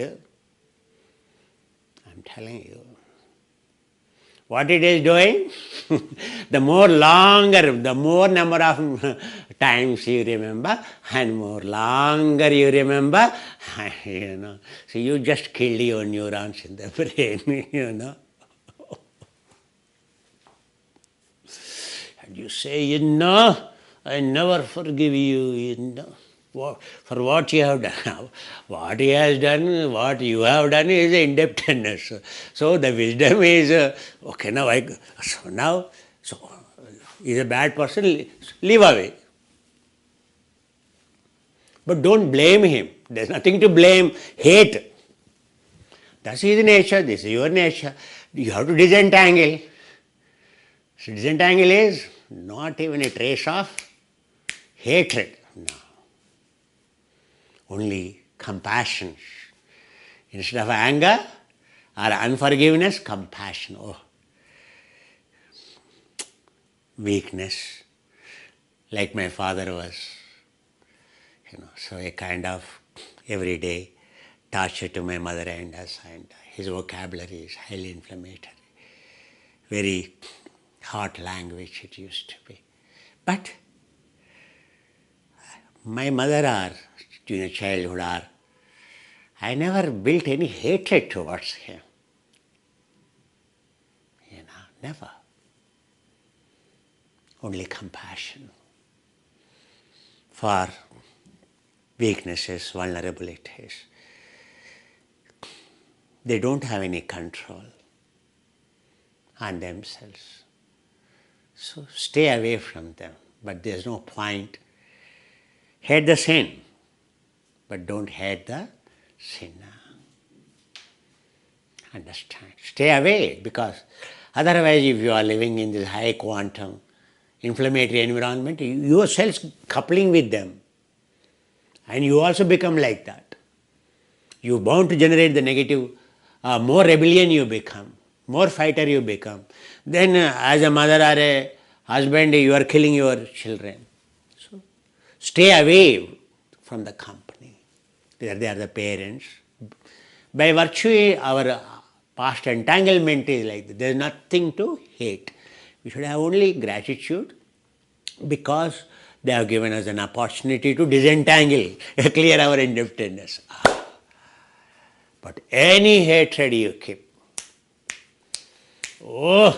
one day I will take, I will see your end. One day my time comes, then I will tell you. Revenge, snake. Snake is the one which keeps revengeful, avengeful attitude. In the spirituality, much more important is called titiksha. Means when you are not making progress, or so when what Guruji is telling, when you are not able to achieve, so you should not hate yourself. So the 6 qualities of Shishya. Have you gone through our code of discipline? Have you gone through our personal reflection form? Just asking you. We have given you challenge, 30 days challenge. 30 days over. Since I have given you dharana, I told before lunch and night, if you practice, it is a challenge thrown upon you. Now watch this program. This is what we have advertised. Kindly spare few minutes. So Buddha said to Angulimala, stop, stop, stop. Angulimala wants to kill Buddha, and so he is racing him, but he could not catch Buddha. And he said he is the last target for him, and so stop, stop, stop. Then Buddha turned back and said, you should stop. I stopped my mind, I stopped my taste, I stopped my consumption, I experienced zero. Mr. Angulimala, a Takshashila, a prodigy, gold medalist, that is a wisdom. Oh, then he realized he is now no other than the Buddha, and like a God-sent person, and fell on his feet. He killed 999 people and wearing a garland of their thumbs. And only one finger for 1,000 he has to deliver, 1,000 thumbs he has to deliver, right hand thumbs, to his teacher as promised. So only one last one is not getting, because by the time everyone came to know, so what a dreaded, capable, so killer he is. No one imagined he never harmed any being, but a promise made to Guru to keep it. So he had a bad boss, a very bad Guru. Choosing a bad Guru, choosing a bad boss, what happens? This is a typical story. Understand? Pseudo Gurus. Watch this. Stop, Buddha said to Angulima. So Buddha replied in the wisdom, I stopped my mind, I stopped my taste, I stopped my ego, I stopped everything, I stopped my prana, I don't need any more consumption. I am the most happiest person. It is you have to stop. Angulimala, ahimsaka, you have to stop. He is a gold medalist from only one university at that time in the world, topmost, is called Takshashila, Indus Valley University. And he is a gold medalist, a postdoctoral research fellow there. But his professor asked him, because he is poisoned by his colleagues, and he thought this boy has illegal relationship with his wife, and so at the end it is a mandatory to ask Guru Dakshina. So he's abide. So, and then his teacher, unexpectedly his teacher asked to kill 1,000 people, and he has to show proof, right hand thumbs 1,000. With that, so his indebtedness to the Guru gets over. It was such a shock to him. Then he came down to his kingdom and entered into thick forests outside. In the kingdom is Kosala, the kingdom. Shravasti as a capital. So Jetavana is the largest monastery at that time. The second phase of Buddha's teaching of 20 years, where it took place. So a pious Brahmin family was born, only son. And his father was a prime minister, close to king, so pious. As a boy, I never performed any sin. Never harmed, like Siddhartha Gautama. And academics prodigy. I knows Vedas and all. Getting selected from all over the world. Unless you are very competitive, you will not get into that university. the selection of him itself, that country felt so proud. The kingdom celebrated for 1 week as one of their citizens got selected for Silk Route Elite Training Center. Takshashila, a very strict university, like Oxford used to be, like a Cambridge used to be. Taksha Shila means where the student is treated like an enemy, and it is an institute which can shape, which can melt away the rock. So only chisel, only breaking the very meaning of Takshashila. It is not Takshashila, it's a Kakshashila. Means classroom is where the teacher is so strict to correct you our default gene expression. Takshashila. Presently it is in Pakistan. Understand? Very huge it is. After it collapsed, then came Nalanda. So before Nalanda was coming to end, Vikramashila. Understand? So,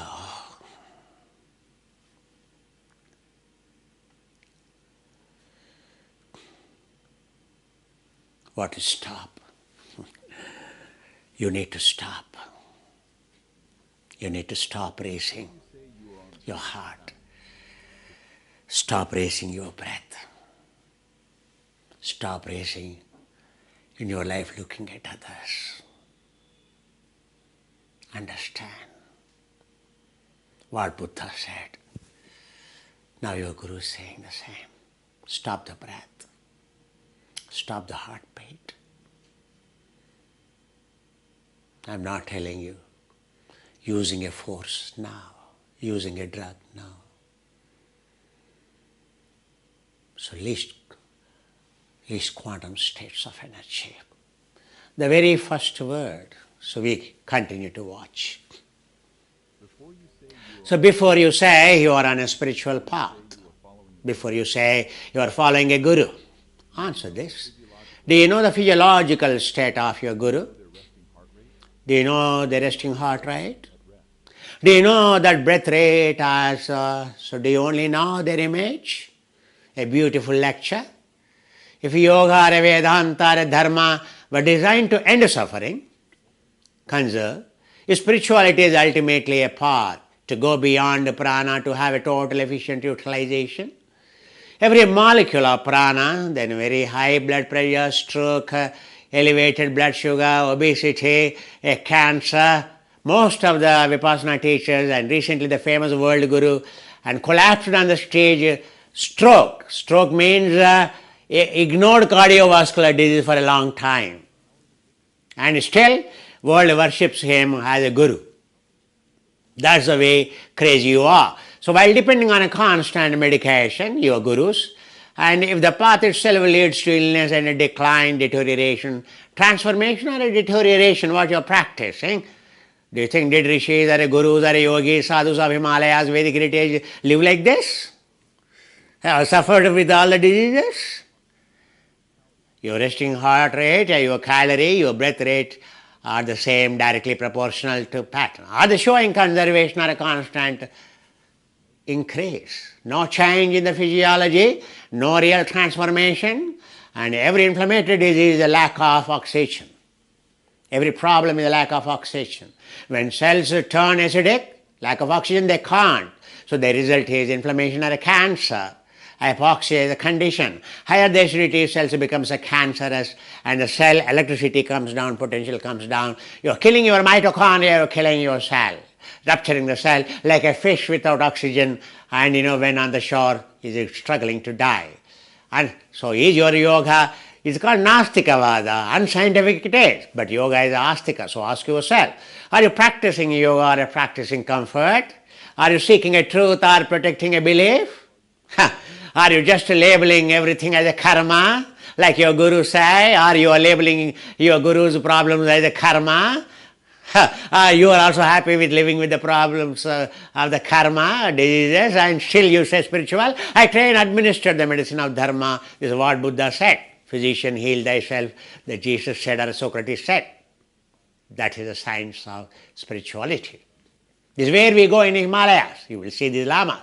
Thus every yogi have robust health free of the disease or inflammation.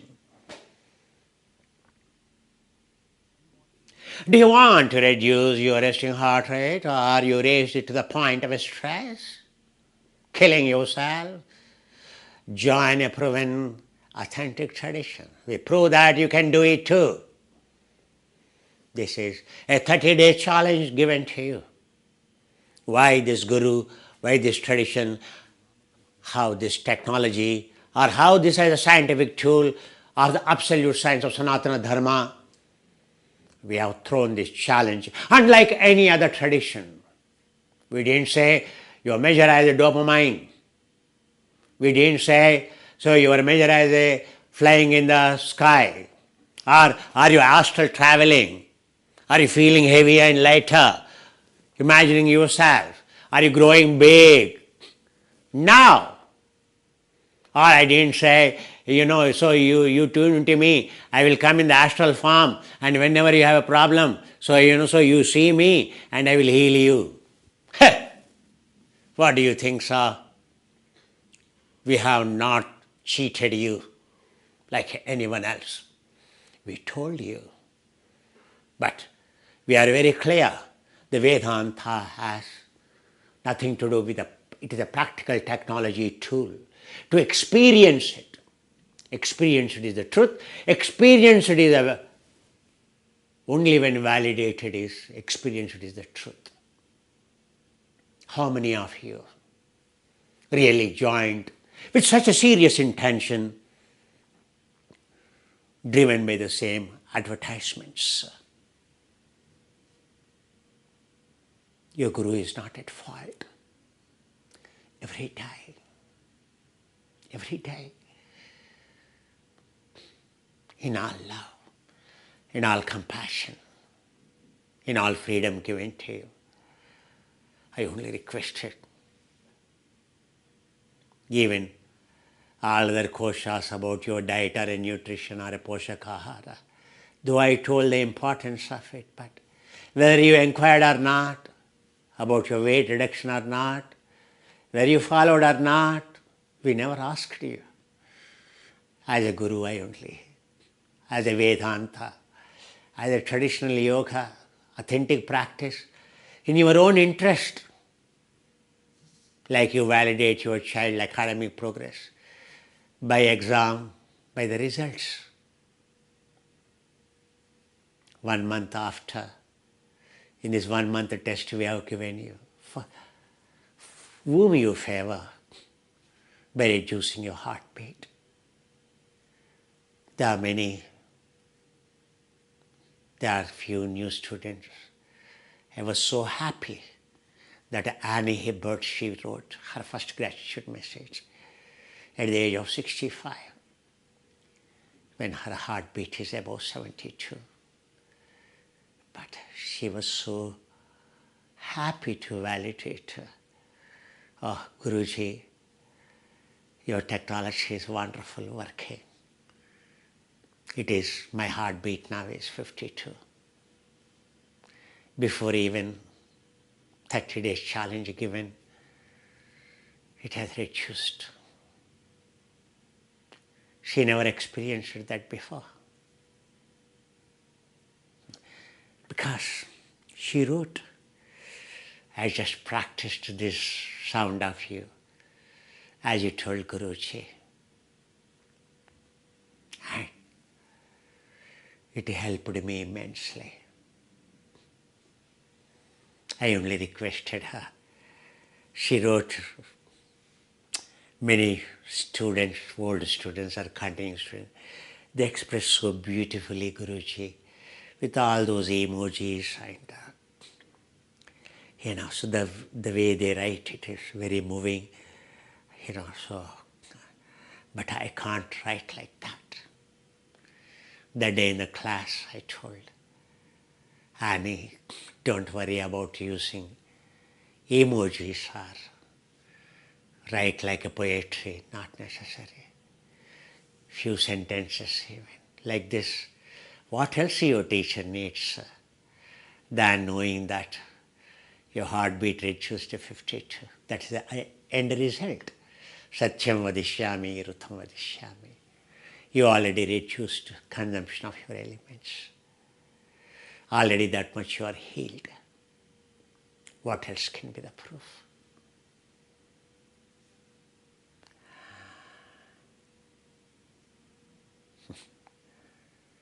On any day, I only requested, be sincere, follow, follow, follow. Just do this dharana 15 minutes before lunch. You see yourself. In the night anyway you sleep. Just sleep with this sound. But some of the students, even not only they realized, I was reading yesterday and the day before, even they made their entire family to practice. What a wisdom you have. Not only you did, but you also helped.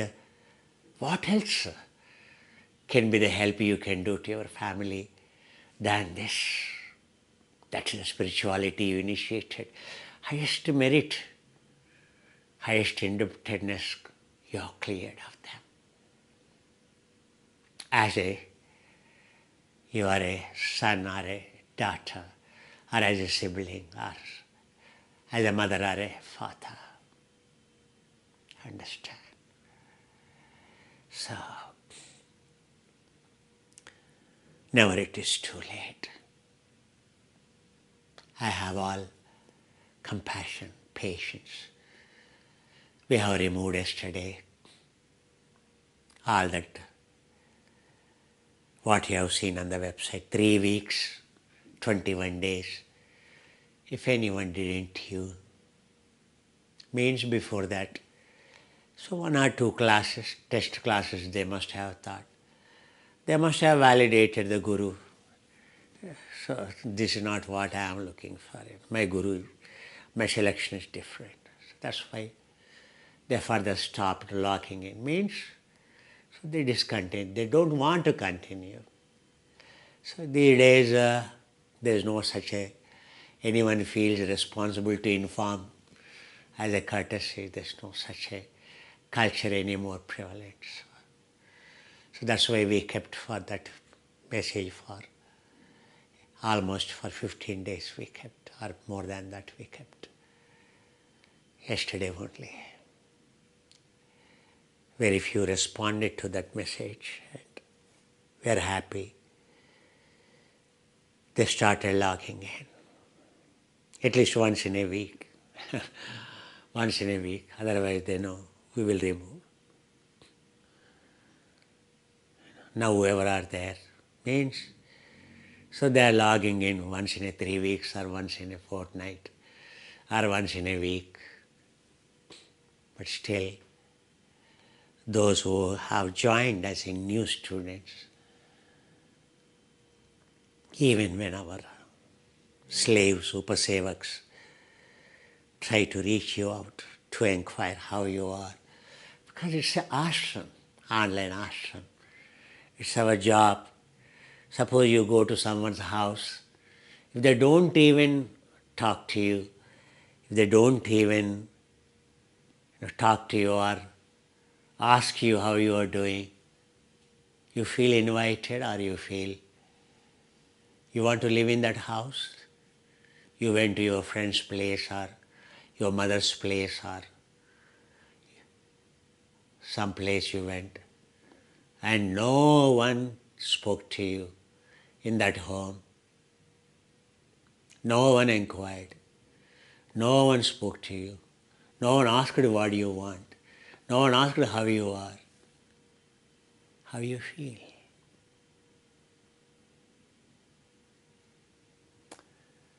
Ashram is much more than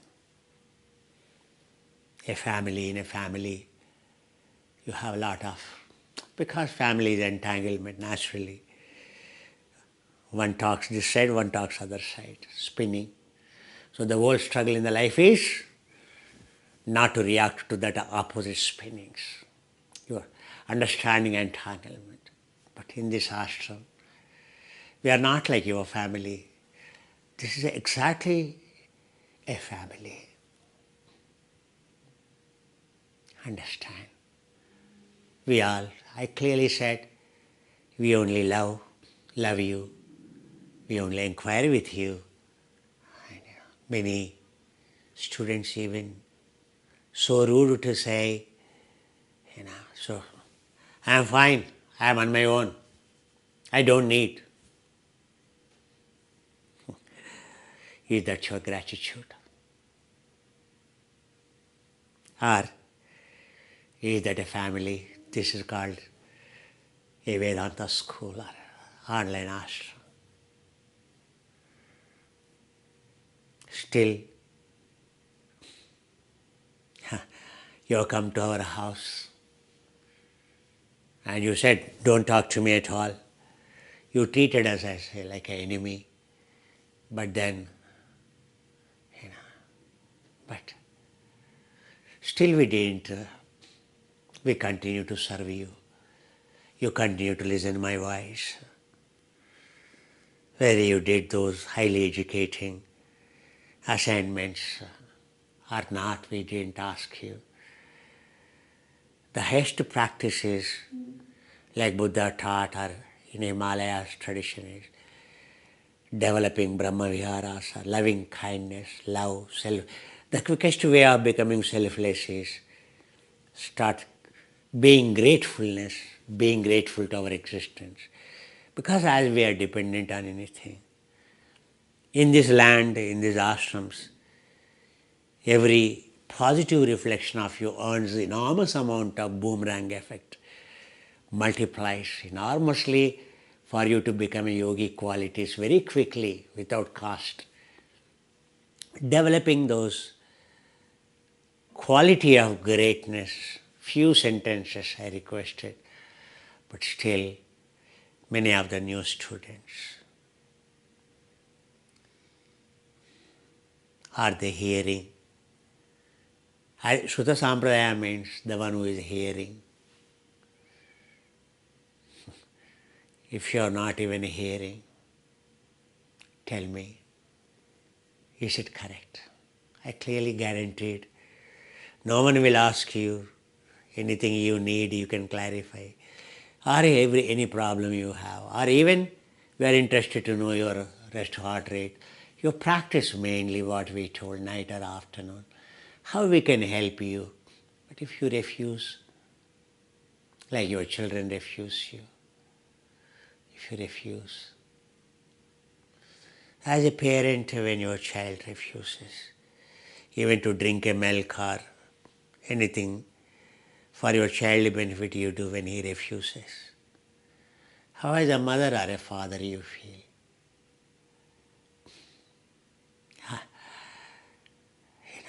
So we are only, by all means of developing positive qualities, quickest way to conserve. Like that Annie Hibbert responded.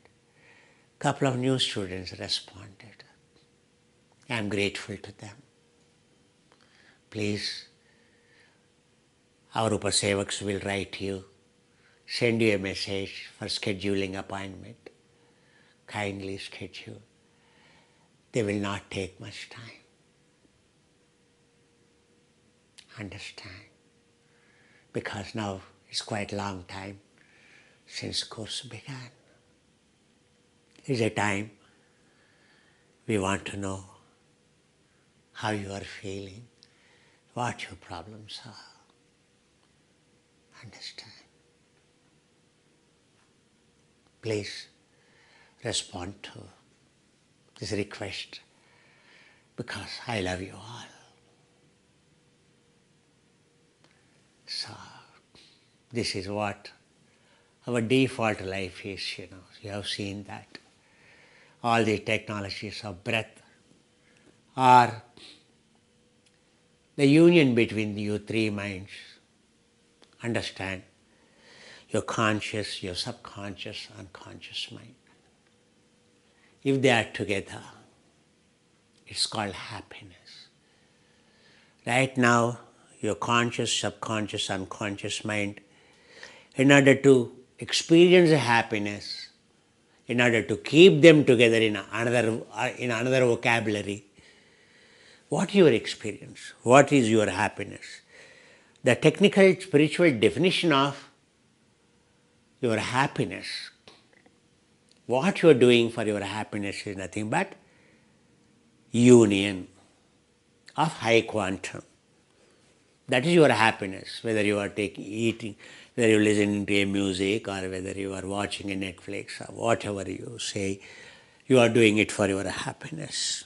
You are doing it for getting over your stress, though without any scientific validation. What it means.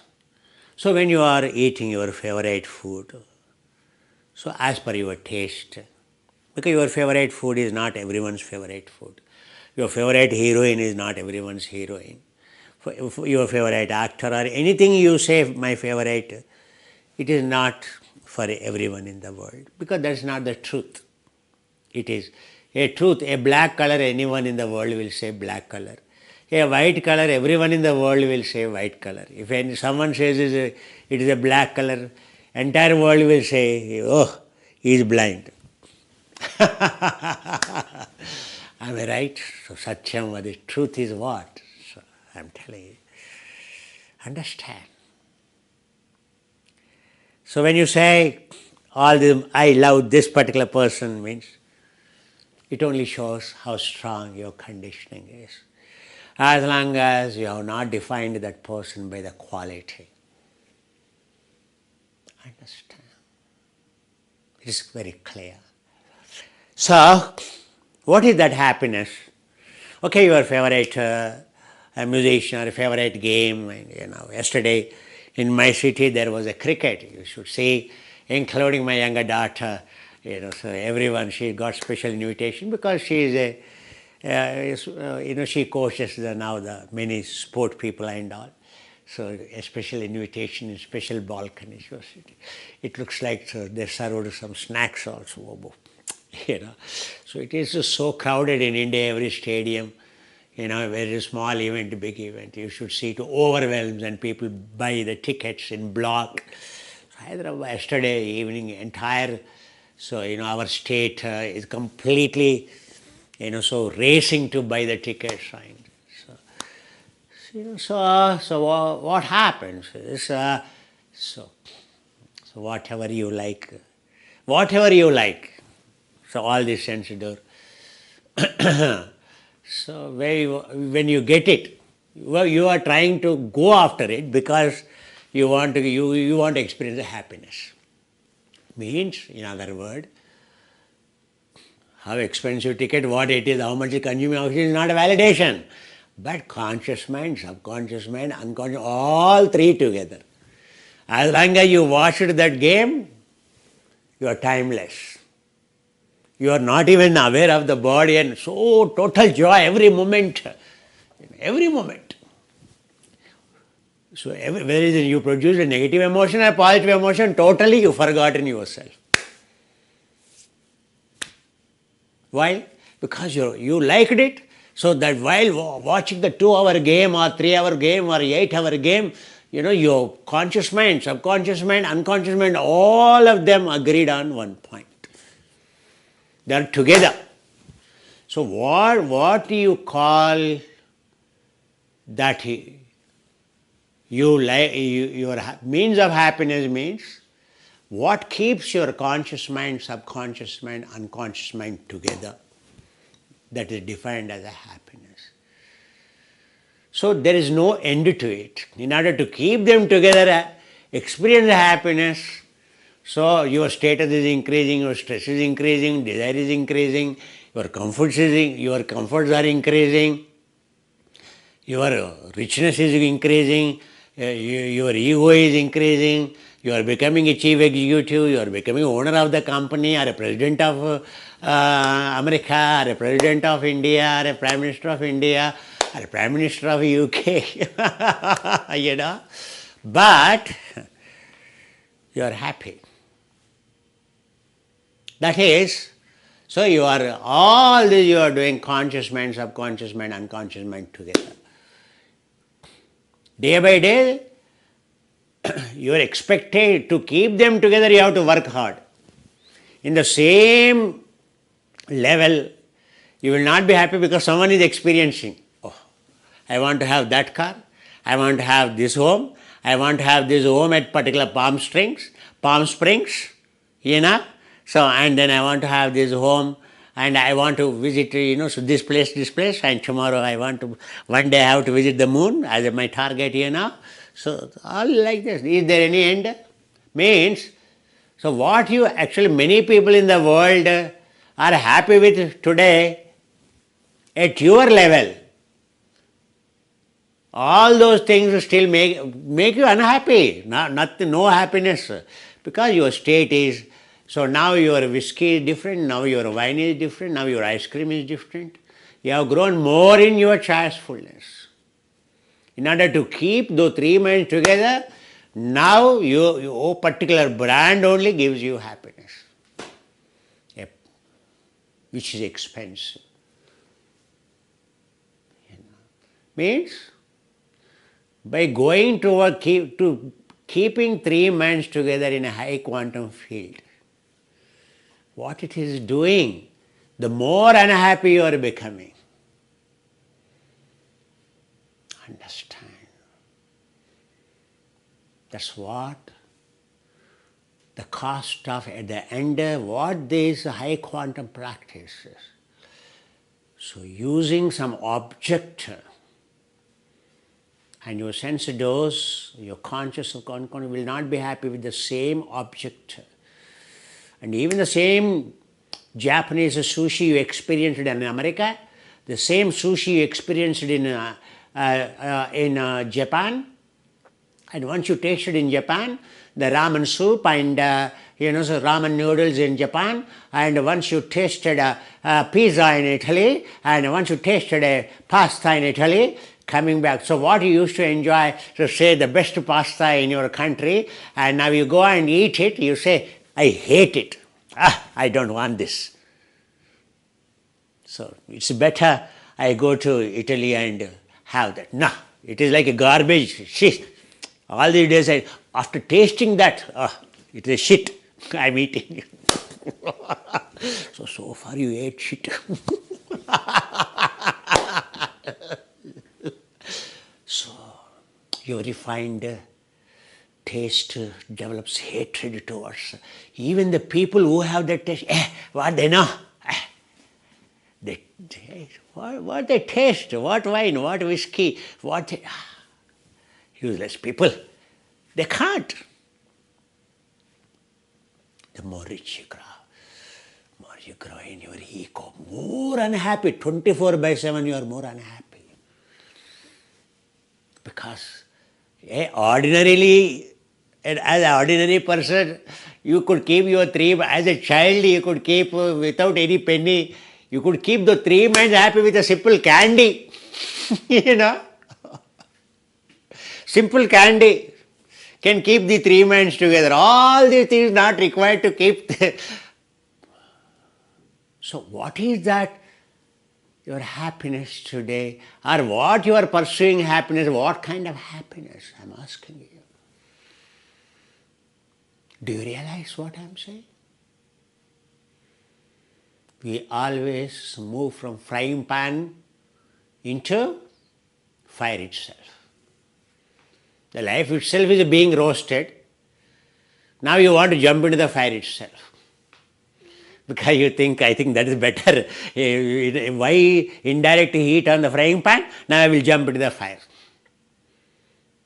Oh, why the job at a senior level? Now I can start my own company, you know. Frying pan jumping into the fire itself. Our expectations in order to keep these three minds together. We don't mind killing ourselves,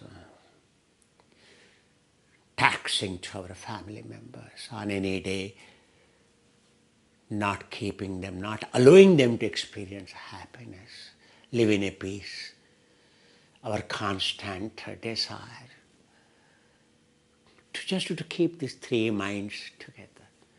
If I am that, if I have this, I'll be happy. If I am Oxford educated, I'll be very happy. You think, so tribal's heartbeat shows much lesser than 72 in a Naumami tribe in Amazon deep forest. When these American soldiers wanted to have their, so their installations and all, falling, flu and all, so diseases. So doctors, so when in those tribes, so they developed the friendship. So when they examined those tribes, no one is coming for the hospital. And when they came, this doctor, out of curiosity, so they wanted to check his pulse. So he kept a stethoscope. He could not believe. So their heartbeat is 52. The maximum heartbeat is 73, and the rest heart rate is almost 25, 30.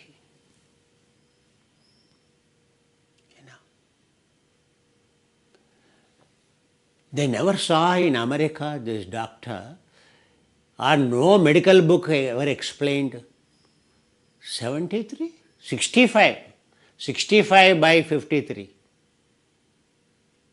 And they are very healthy, very healthy. In our science, they all have struggling for oxygen. They have low blood pressure. They are feeling giddiness. They are falling unconscious.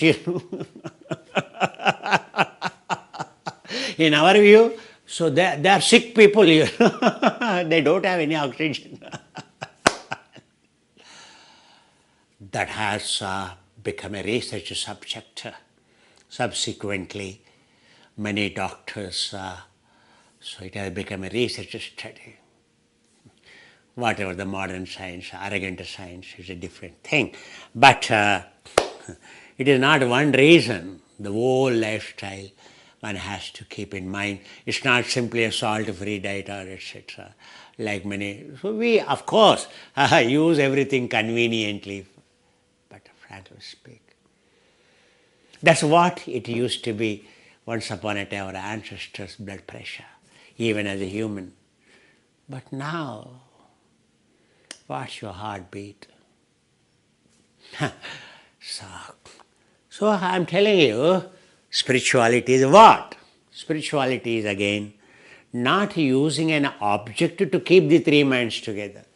Okay, your favorite guru form, or your favorite mantra, or a favorite visualization, because you like it, your minds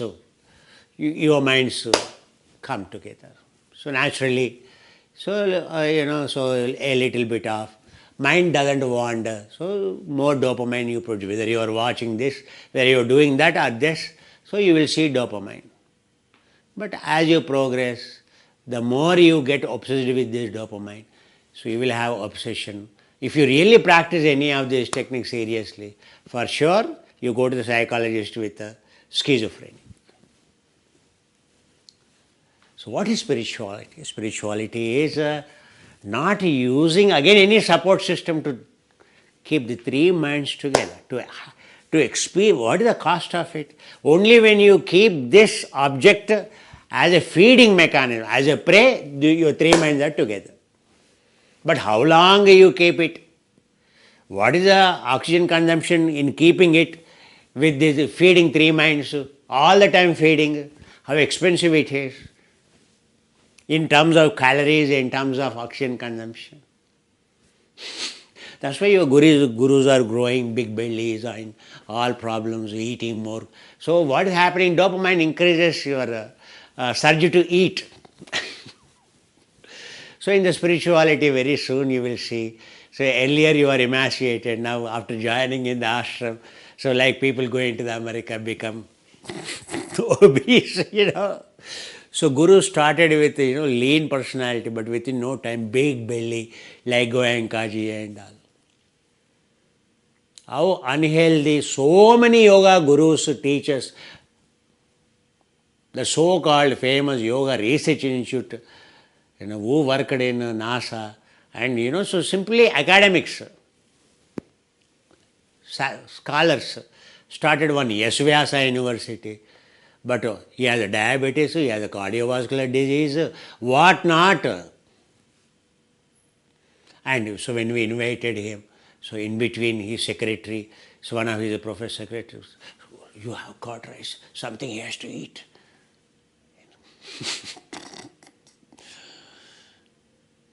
Then immediately, so we have to take him behind and give some sugar, sweet. Fine. Then again, he is giving lecture on Aitareya Upanishad. Famous. Now, he is like Indian Yoga Association chairman or technical advisor. And the other famous guru, and the last Shivaratri day, and he is dancing with the music, and he collapsed on the stage itself, stroke. And he was admitted here only in our city, in Apollo Hospital. And the doctor was telling, 3 hemorrhages. Before that itself, there were hemorrhages.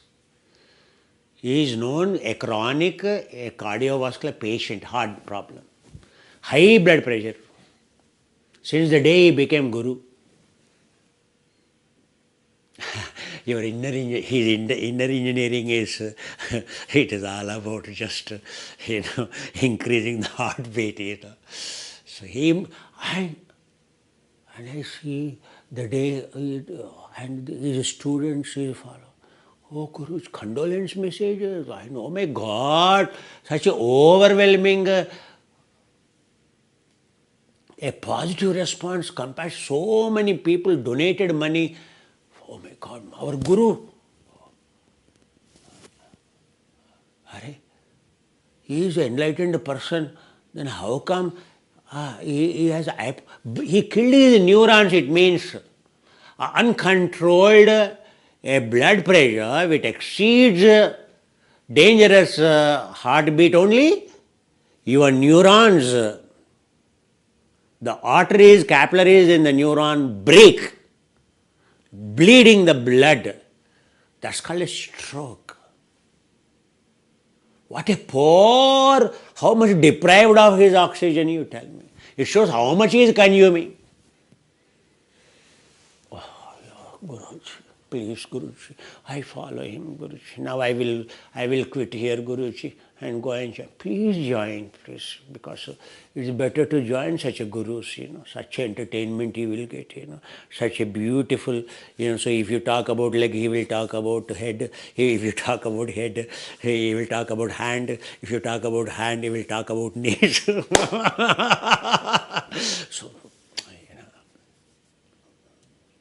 not even one sentence, one sloka, Sanskrit, one meaning, one. Other than Bhaja Govindam, Bhaja Govindam,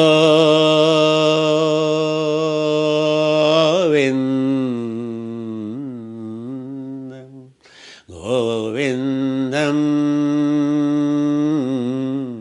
Bhaja Mudamate,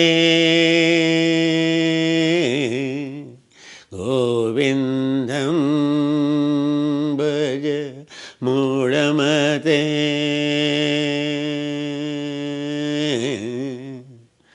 Anite Kale Samprapte,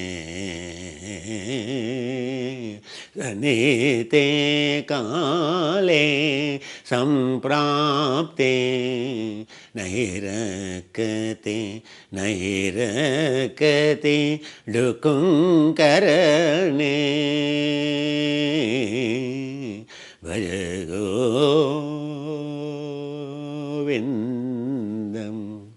Bhaj Govindam Govindam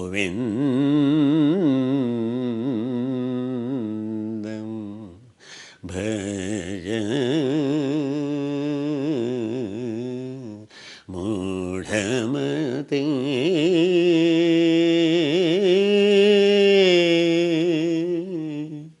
Sanite Kale Sanite Kale Samprapte Nairakati Nairakati Drukunkarane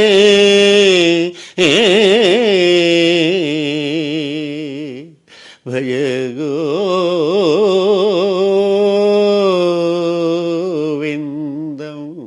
Bhaj Govindam Govindam Bhaj Mudhamate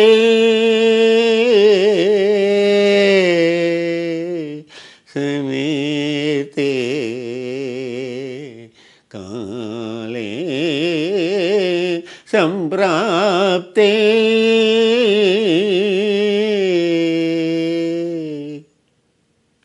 Nairakati Nairakati. One day, after he found a Guru, being grateful from where he found a clue where he has to go, came back to Kashi.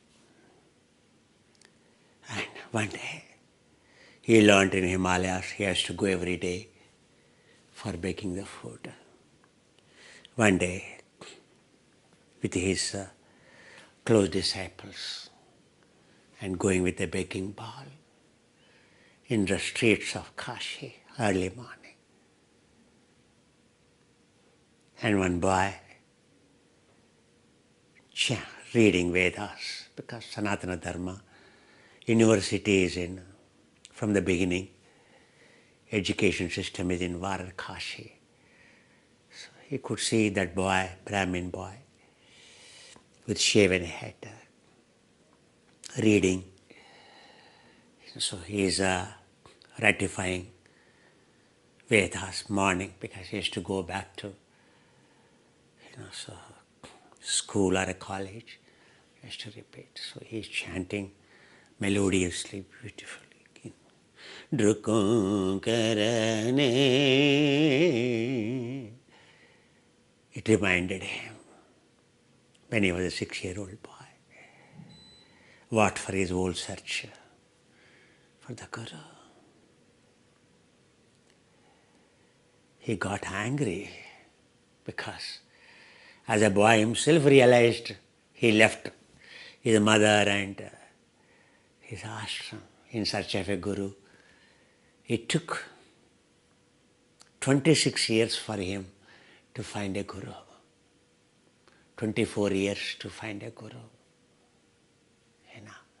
Now having found a Guru, he got angry. What you are chanting? He is a Vaishnavite. He is chanting. Bhaja Govindam, Bhaja Govindam, Govindam, Bhaja Mudhamate. Hey, stupid, stop!